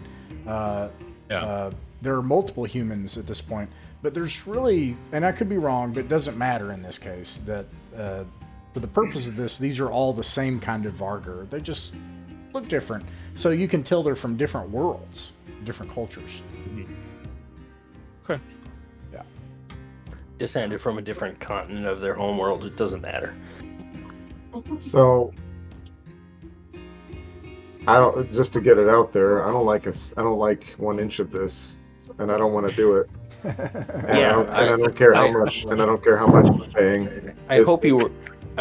I thought my winking was clear, making that clear. Yeah, I mean, if it had been me, I would have just told him no to his face.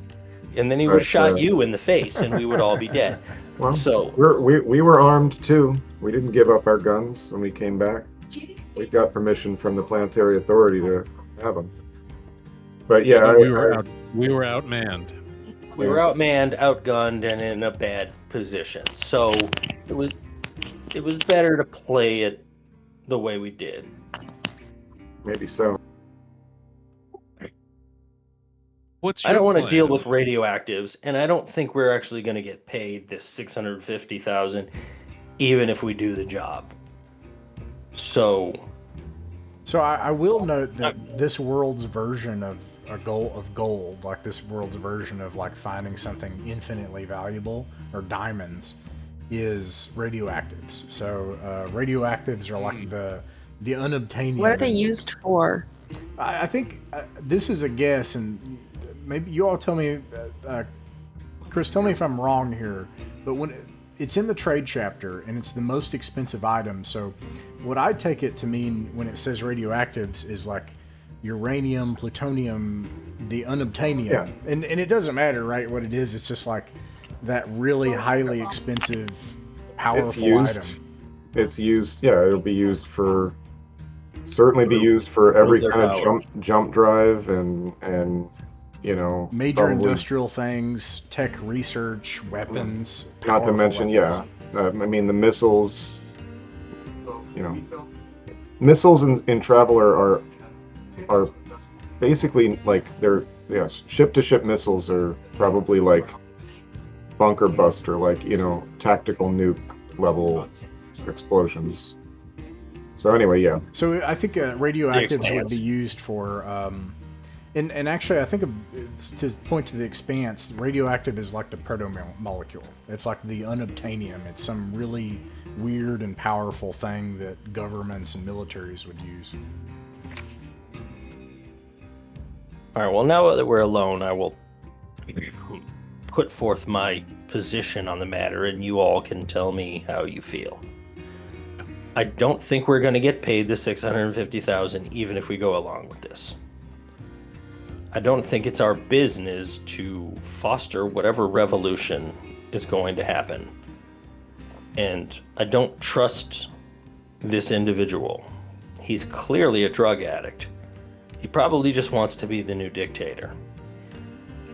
And, well, yeah, it's too risky. And I mean, what does he want for these people? Turn them into another band of pirates, like most of their compatriots are out there? Wait a minute, is that true? Vargar are pirates? It would certainly be part of, at least from my take on the fiction, it would be part of what is commonly believed about them by a lot of space travelers, because they work great together. They're very, like, if their aggressive tendencies are played up, they're very effective, and they're naturally into pack tactics and scouting and hunting and stuff like that.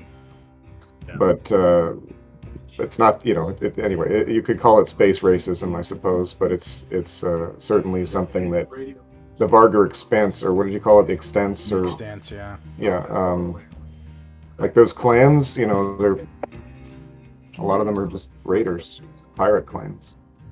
But if you see anyway. the what I'm sharing there, look at item number 16 and check out its price compared to everything else listed. Actually, the only thing more expensive, I find this fascinating, is computers, which is 10 times more expensive than radioactives, and then gems. But basically, very, in terms of a raw substance, the most valuable raw substance you could find. Right. We also need to go over the ship because clearly he put a bomb on it. Yeah. Well, if I had even a little bit of me that agreed with him as far as our greed, it was blown away with the threat. That pushed me into past, okay, we just don't take the job, and well into, we report these suckers and bring everything that's coming to them down on them, because our reputation is not going to be that you threaten us into a job. What if we went to the guards who we were talking to earlier, who had some security issues, and told them that we suspected someone had like tampered with the ship or whatever? Since they were already worried about security concerns, they might be willing to help us investigate the ship. I think they're too low level. I think Okay. we report this. We report this in our meeting. But I mean, obviously we have with- to report it. But I was thinking we should check the ship before we report it, so that by the time they want to do something about it, that we've removed their ability to harm the ship. I think that might tip them off. That's true. I think we hold on until we talk. We meet with Masterson. Because At some tomorrow we'll point in have our every meeting, opportunity to We, let him know what we've been offered. If that's what Right. we want to do. That's my vote. Shipley, how do you feel?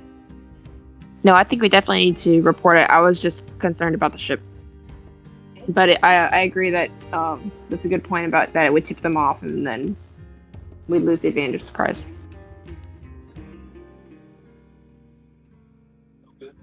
Yeah, and I think I can agree with Bellamy, who said that when you said that that veiled threat that he made. Even if I were credit hungry and wanted all If he that wasn't- 650,000 credits worth of stuff, I mean, I don't want to be working with people like this. Yeah, if he was just trying to move goods and hadn't been caught up in what is probably an assassination attempt, I might have considered it. But I don't particularly want to be involved in a coup or mass casualties, and I also don't appreciate being threatened, so... Okay, so let me make sure I understand. It sounds like the plan that's kind of coalesced based on what you all have discussed.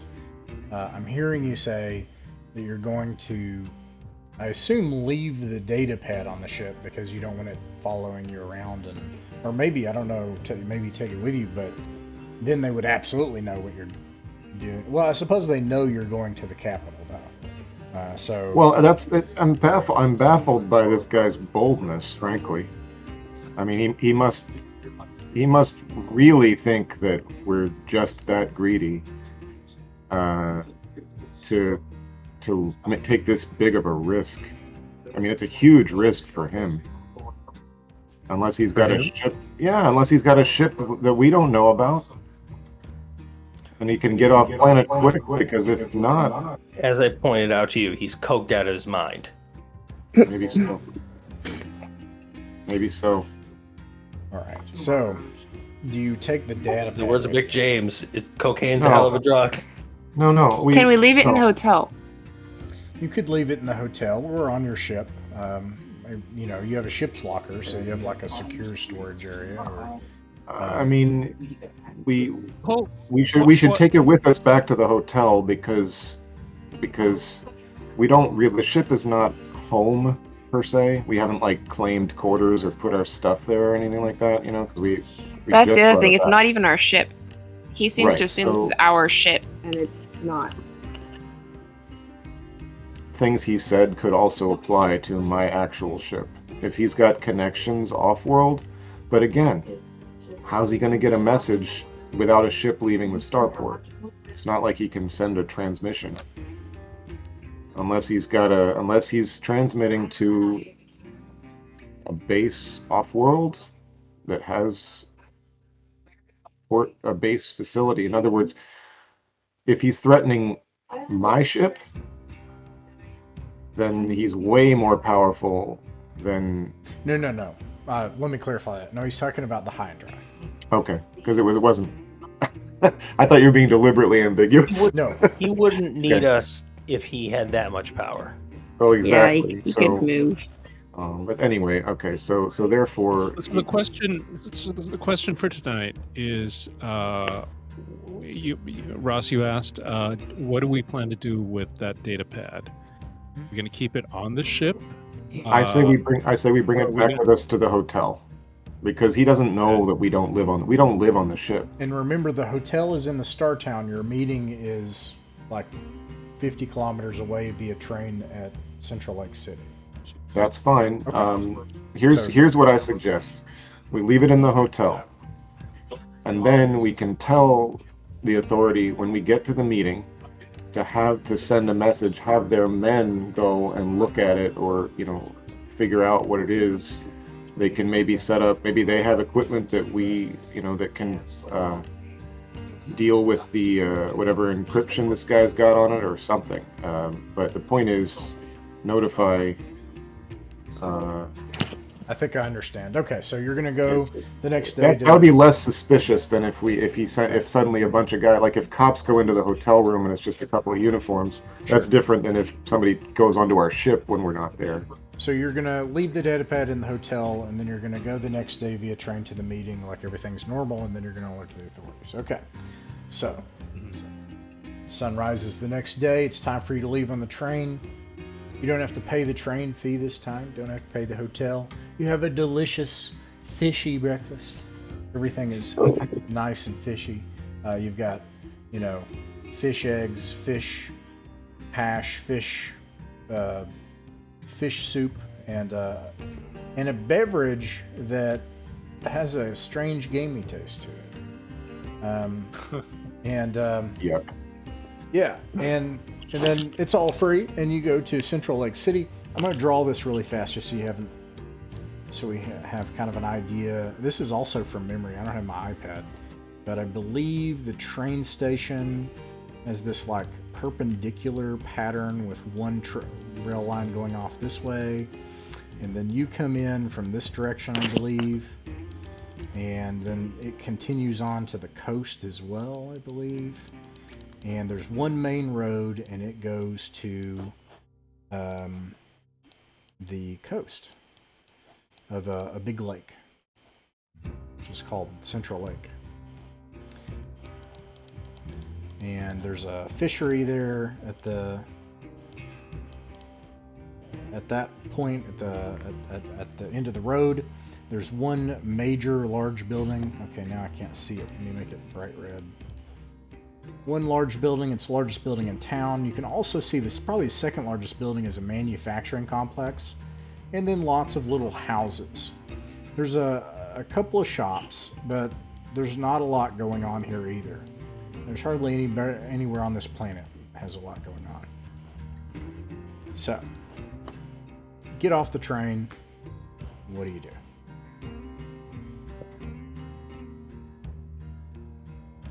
You have your Well, I masks think we on, are of course. heading toward.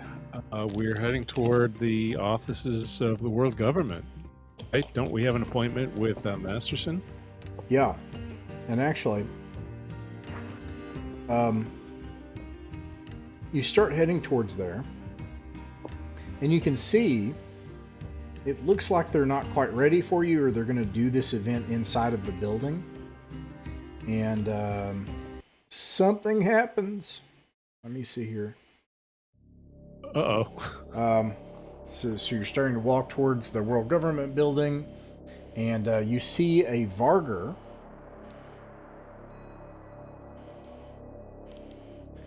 Oops. Just need it to say Vargur.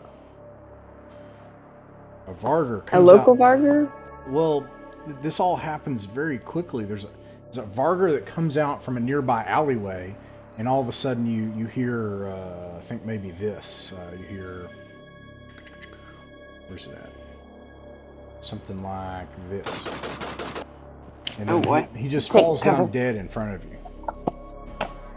And there are other Vargur around. Well,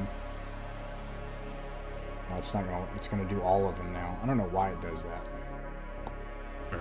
But anyways, this one's dead. And there are cops around here. And they rush over. And you can tell several things. One, it seems like this person is running towards you. There's a weapon that's on the ground, and it sounds like gunfire came from this direction, but it's not continuing. And you know that they would have a chance to keep shooting, and they probably could hit you right now with a surprise round if they wanted to, but they're not. But they shot and killed this Vargur here. It falls down dead in front of you. It does look like a local Vargur. And then the guards come over and they see you standing over a Vargur that's dead with your weapons. And a weapon on the ground next to the Vargur. Yeah, but it's obvious none of the weapons have been fired. They're all still holstered. Yeah, but I don't think it's obvious that they look. You know what? Let me see. None of us are holding weapons in our hands. And that 12. I unbuckle my belt and I drop it on the ground. And I put my hands up. Yeah, they come over and they're like, what's going on? What? And they rush over this body. What happened? He was I shot. don't know. He just The was shot shots as he came came from out the of the west. alley. They came from the west. You 2 can blocks see if you that look way. at his. Mhm. Oh, go ahead, Shipley. I was gonna say you can see the way he fell. He would have. Did he fall like away from the alley, or is it clear like which direction the shots came from that killed him? Yeah, it does look like he was shot in the back from the alley and fell forward. Okay, then I point that out to them. Like, look, you can see he was shot in the back as he ran out of the alley. We're lucky we didn't get hit ourselves. I'm so glad you're here. Yeah, we need to get you to a secure location right away. We need to initiate a lockdown. We can't have... there's a gunman loose. And then they radio this in, and guards pour out of the police station. And they escort you... Oh, go ahead. Before I do that, I want to look at the. You said that there were a couple of other Vargur who were in the area who sort of ran over. Yeah, these are police officers. Yeah. Oh, okay. Never mind. I thought they were, passers-by. Yeah, this all happens in a few moments that they call in support, and they come over and they check the body, and you can tell that places are getting locked down. And Wait, so the guy, the one who was shot, also had a gun? what you saw was he got shot, fell on the ground, and then there was a gun next to him on the ground. So the gun. Okay, the gun might have been there already, or we don't know. Okay. I don't know when we're going to have some time to chat amongst ourselves. But when we do, I'm going to say to everybody, this seems awfully suspicious. They take you into the police station, and they're like, travelers, we need to. We're locking down the city. This is a general alert. We have a gunman loose. We're going to keep everyone on a general lockdown. You'll be safe here, but please just don't leave for your own safety. And then they keep a police officer with you. You can hear chatter on a local, like a comm that he has. And then the rest of the Vargur leave. And you can also hear like a bunch of Vargur in the actual police station. Sorry, go ahead. Sure. Do we have any privacy, or are we accompanied by this police officer? He's like watching nearby, and you're in a room. You could speak privately if you were trying to do so. Okay. Speak quietly and speak privately. As much as we have been, like, as much as Vargar have been trying to manipulate us for political means, I think this might have been set up. A setup to achieve what exactly? I think it might have been a setup by world government frame Vargar. No, I mean basically to like frame Vargar as to be somebody trying to attack us, the big damn heroes, and some sort of pretext for the world government to like move on the Vargar. Perhaps, I don't know. It just seems awfully suspicious to me that somebody, a Vargar came toward us, was shot from out of nowhere, then a gun appears again out of nowhere next to him. It's certainly a setup. My thought was that it could have been the Vargar faction we met last night, attempting to try and force a crisis to rally the Vargar themselves, the local Vargar against the Mastertons. It seems like the kind of thing they might do if they wanted to mobilize some of their people that they thought were brainwashed or whatever. That's another thought. Yeah. Or they're trying to set us up or stop us from meeting with the dictator by causing a commotion. That too. One thing that is apparent as you're discussing this, and you can hear the radio chatter, there's these general lockdown procedures. And this has precipitated a capital-wide lockdown. And then this has affected other specific areas, like the Star Town, the capital, certain outpost facilities and things, and they're all in a security lockdown. And you observe that all movement is stopped, everyone's ordered indoors. What's the situation around the Masterton building that we were asked to scan? That was the Masterton house? Or is that the official business capital? I think that's something you would know, and I'm sorry, I didn't mean to obfuscate this if I did, is that the estate is adjoined just back on the back side of the World Government Building. Okay. Yeah. So, you're here for like an hour, you discuss things, you hear, and it sounds like they have just like locked everything down. And probably events have been canceled, all movements have been stopped, and yeah, that's how they have responded to this crisis.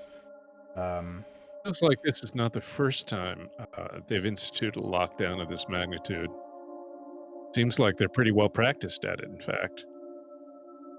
Maybe that was the reason for the incident. Maybe they're trying to force lockdown that had nothing to do with us at all. Okay, yeah. Well, no. You can roll, and this is why I say you can make a roll for this.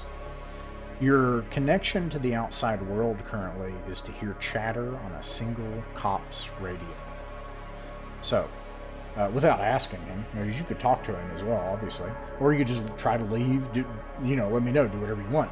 But on the radio, from what you can hear and infer, and try to hear it, anyone could attempt to roll under their intelligence score. Okay, I'll try to roll. That's 2d6. This will determine if you can suss something out from hearing stuff from just one little cop's radio. That's the challenge. Sure. I succeeded. Met my score, but did not go below. Okay, looks like... Oh, what were you going to say, Trellis? I succeeded as well. Okay. All right. So, people that succeeded, what you're able to kind of determine is, to your point that this seems well practiced, it is a mess, and they're actually doing terribly. You all are experienced soldiers, warriors. Although it's been many years at this point, you know basic,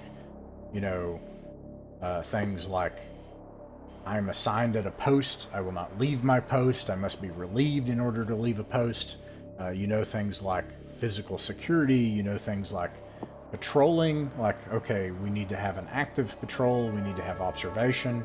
These are like all these different things that are sort of security and tactical considerations that should come immediately. The first thing, they're completely unprepared, and instead what you notice on the radio is a seeming paralysis, where they respond by everything just freezing.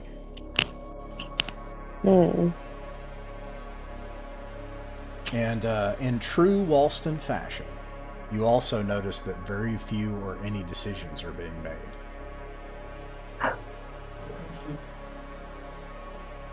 Maybe this is set up to be cover for...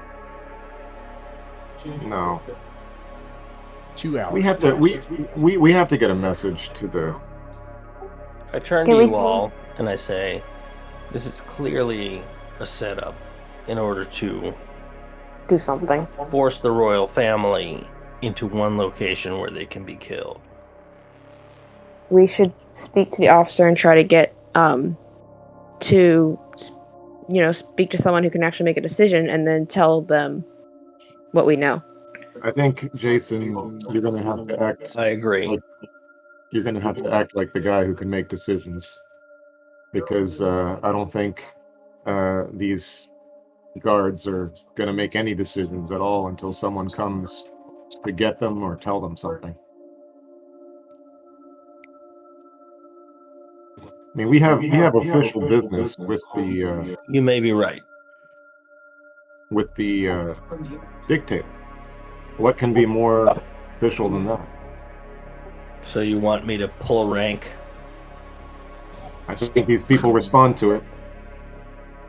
I walk up to the guard and I say, I demand to speak to someone in charge immediately. He hears something. I'm sorry, sir. He listens on the radio and he's like, sir, my patrol chief. Stop sputtering, man. Yes, sir. Take me to somebody in charge immediately. All right, and you're asking a lot of him. Like, this dude is about to snap because, like, he's been told to stay here, but now you're telling him, oh, I got to do something, and this is very uncomfortable for him. So, roll 6+ on a social check, just to see the effect.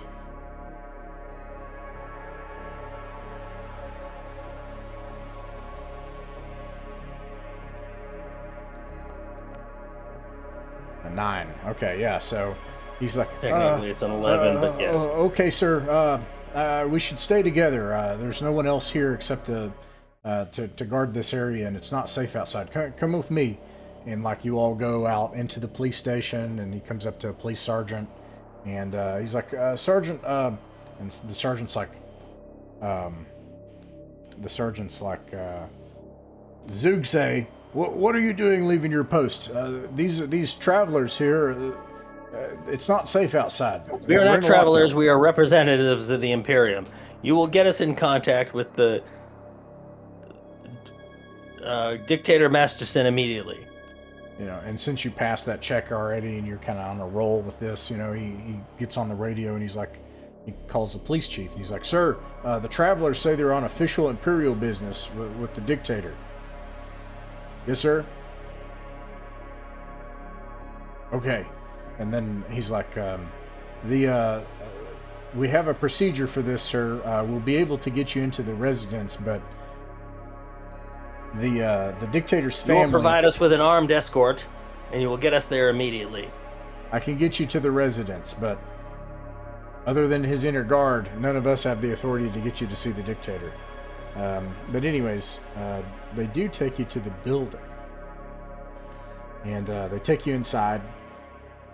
And he says, I can get you into any of the offices here. I can get you to the police chief, but I'm afraid that our procedure in a situation like this is to lock down the Dictator's residence and only his honor guard are allowed to have the security access to be able to see him. Get me to the leader of the honor guard immediately. Very well. And they, let's see here.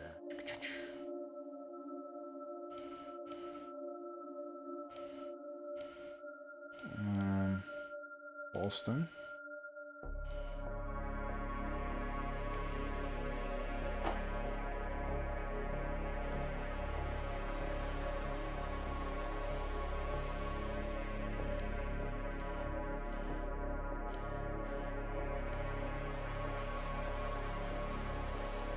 Okay. Need a couple more of guards because they're going to give you an escort, and then we've got travelers.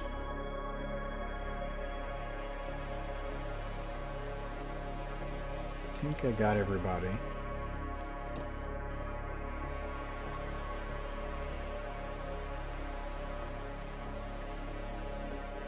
Three hours have passed. It is past sunset and becoming dark. Are we past the time where we're supposed to go someplace, according to the thing? Yeah, it's you were supposed to meet with them soon. You probably have a little bit of time left, probably an hour before you're supposed to meet with them. And you go into the foyer, and you can see that there's just guards everywhere, and they're standing static security. No patrols, nobody out.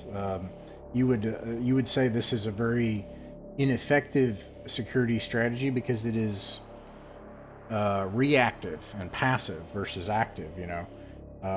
And that's clear to you all. They bring you up to, you see this big bar up here in a grand ballroom overlooking these big windows where there's a deck. And you've entered the Masterston estate, and the member of the guard comes forward and is like, I'm sorry, you cannot go any further. What are you doing? Your commander immediately. I am the commander of the honor guard. And to speak to the dictator right now. I know what's happening. Well, what is happening? Interestingly, this is a Vargar.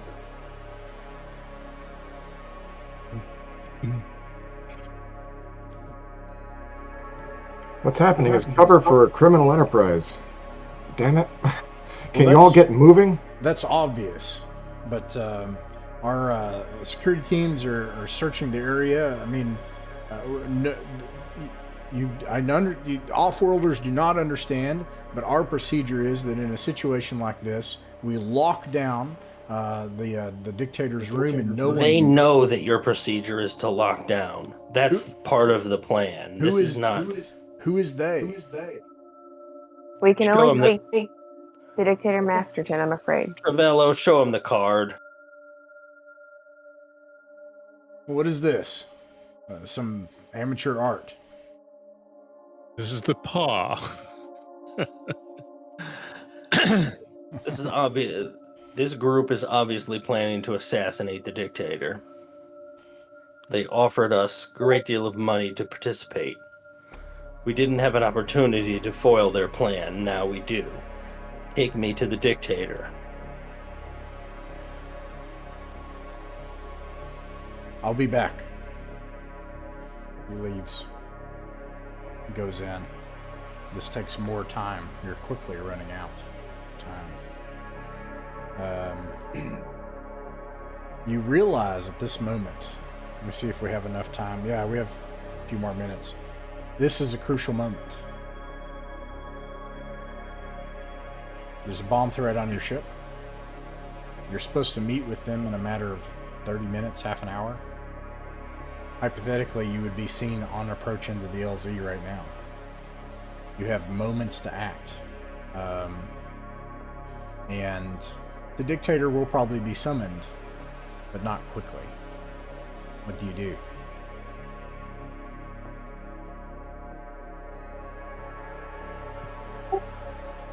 Do we make a break for the dictator's quarters? That sounds like a good way to get shot. Yeah, I agree. It if anything,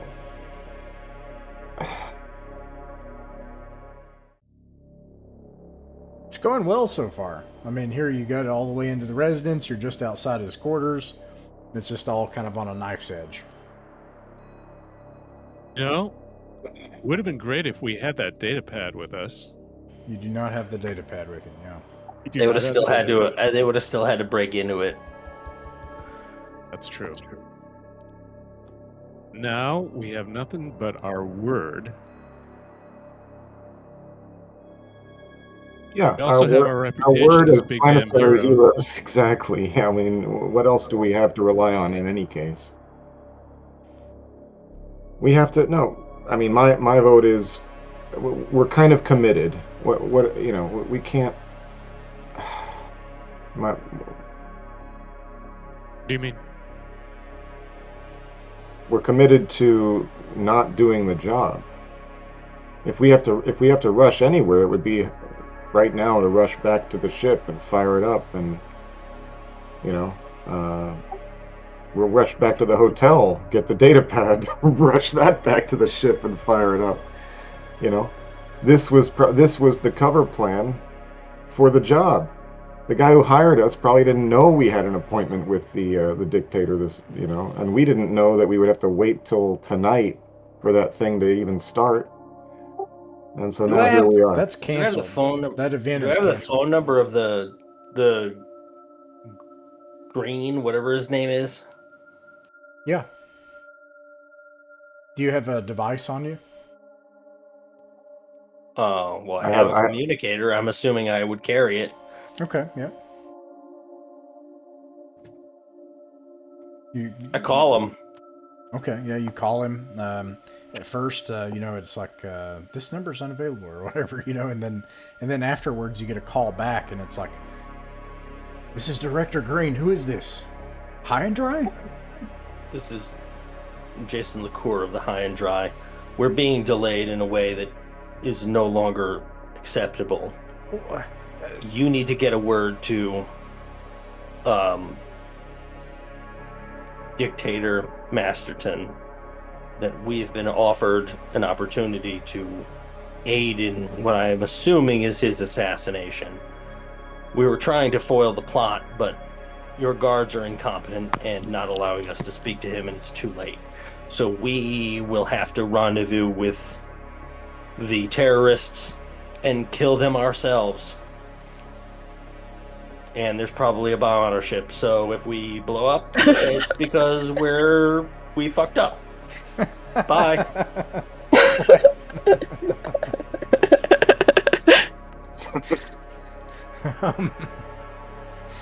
So I just want to make sure I understand if there's a pivot going on. Are you going to try to flee here and get back to your ship and try to actually pull off the job? I just want to make sure or are you trying to wait for the dictator, or what's the toss? I don't it think back we have over the to time. Trellis. So Far I be it turn to you from me guys and I'm to like, just- we're running out of time. We have to do this or we don't. We're going to lose the ship and then we're going to be screwed and stuck here. I'd rather die than be stuck on this planet.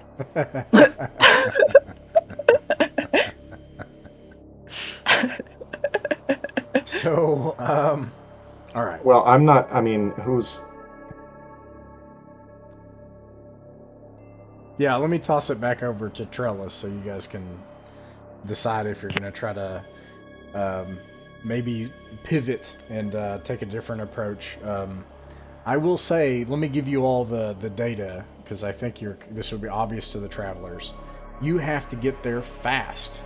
So the only way that's possible is not only do you have to not leave and probably commit a crime, which who cares, right? If you save everybody's life and save the day and save the Hydra, it doesn't matter, right? But you need a grav car. You need a car. Because the train is not going to be fast enough. And then you're going to have to floor it like the previous crew and burn and destroy that grav car getting back to the starport. And then try to execute the job or do whatever you're trying to do. But that's the only way you could pull that off right now that I can think of. I can't think of any other way. You happen to know that the estate has 2 grav cars. One of them was stolen by The last crew. Lothok,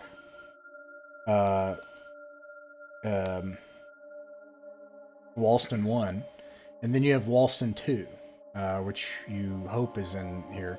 The previous crew stole from a family, the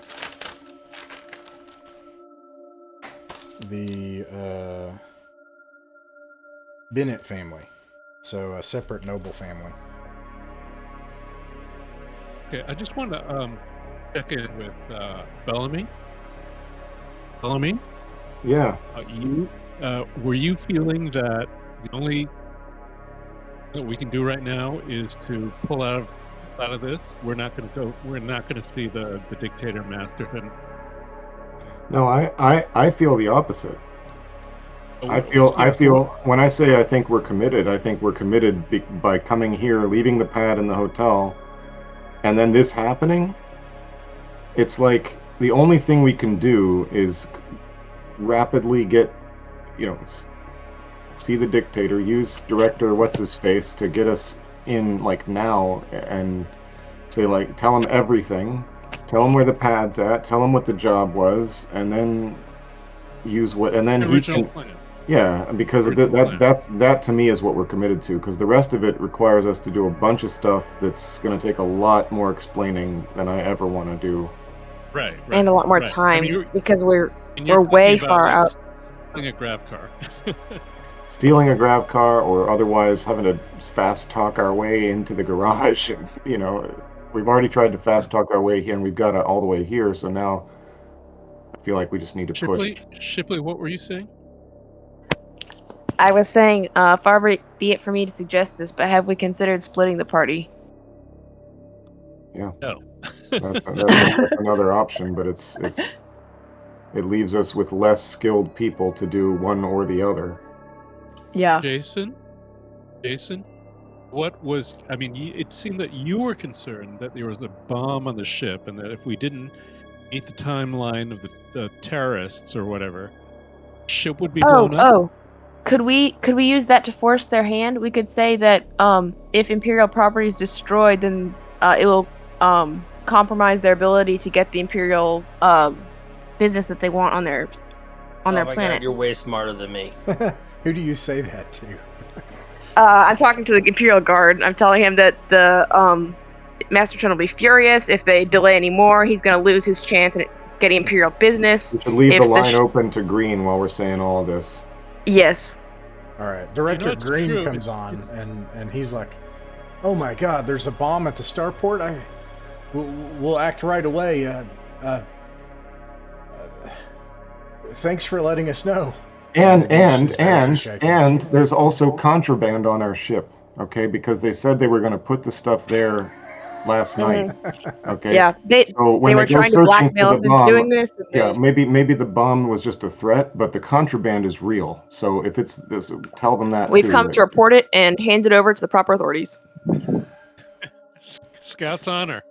All right, you managed to do two things. You talked to get an audience with the dictator, but it was taking too long, and you found the right pressure to get Minister Green, who's you've come to know is one of the few people of action on this planet, and indeed the threat of losing the Imperium here is dire at this point. So they swarm the starport with security and your ship, and something doesn't happen. And anyways, it takes too long, but then they usher you inside with his kind of royal guard, and you see Dictator Masterton here and his daughter. Did I have?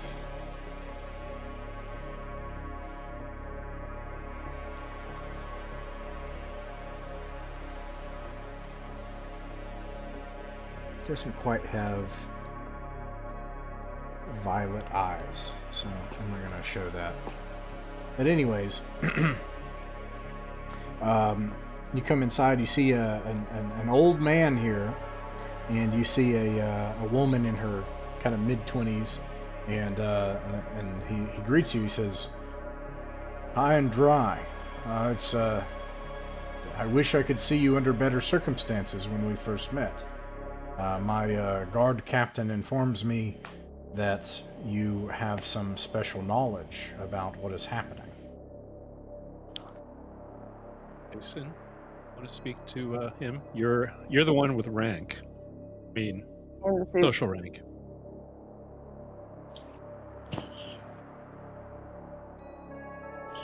I bow correctly and I say, "You're excellent." Is that the dictator? I'm assuming that's the dictator, right? Dictator Masterton. Yeah. See, Your Excellency, I believe that there's a terrorist plot to assassinate you. I see. He looks at you all, sees your face, sees the cyberware on your eyes and on your ears, and he says, "I see that you're people of some unique experience. What would you suggest I do?"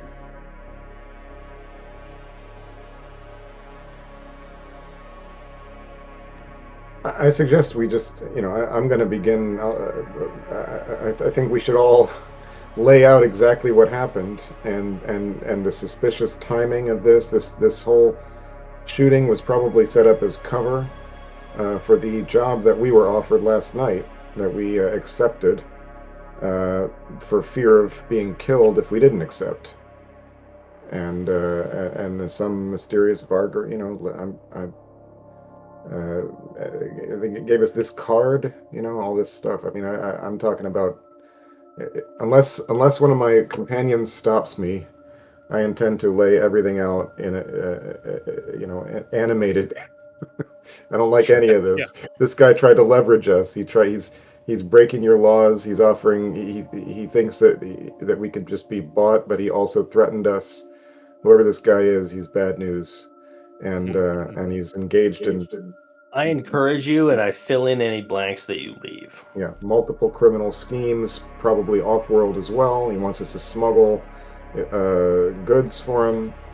I just want to point out that this is an incredible opportunity for Masterton to prove to the Imperium his skill and dedication and precision. He hasn't had an opportunity to show it off, but he's a man of quality and decisive leadership, and this opportunity will really give him some good credibility when he successfully handles it. Love that. Yeah, he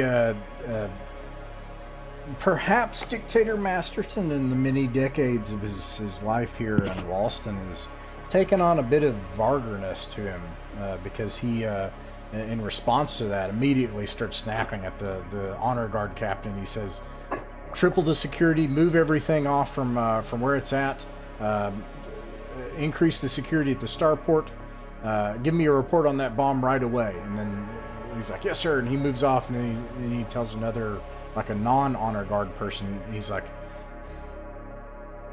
"Get all of the local security forces in Central Lake City, triple the perimeter of the guard, and put out observation posts and listening posts all around our estate here. And make sure to tell him about the data pad and where it's at, and the fact that the guy claimed that he could follow its movements and see how it was dealt with, and it's encrypted, etc." He says, "Get that damn data pad right now!" And then they rush off with the data pad. And give him the location of where we're supposed to land if we already know it. Do we know it was on the where data we're pad. supposed to land? That was on the data pad that he was going to unencrypt once we had, gone through all the stuff. Within an hour, you hear an absolute, like a cacophony of noise outside. Wow. And, the dictators takes cover, and all the guards come in and they occupy the windows, and it all ends very quickly. Is all the gunfire, you see a firefight happen outside, and then it ends, and then you see some air rafts just flee off into the darkness as their plan is foiled. And that is where we'll end the adventure for tonight.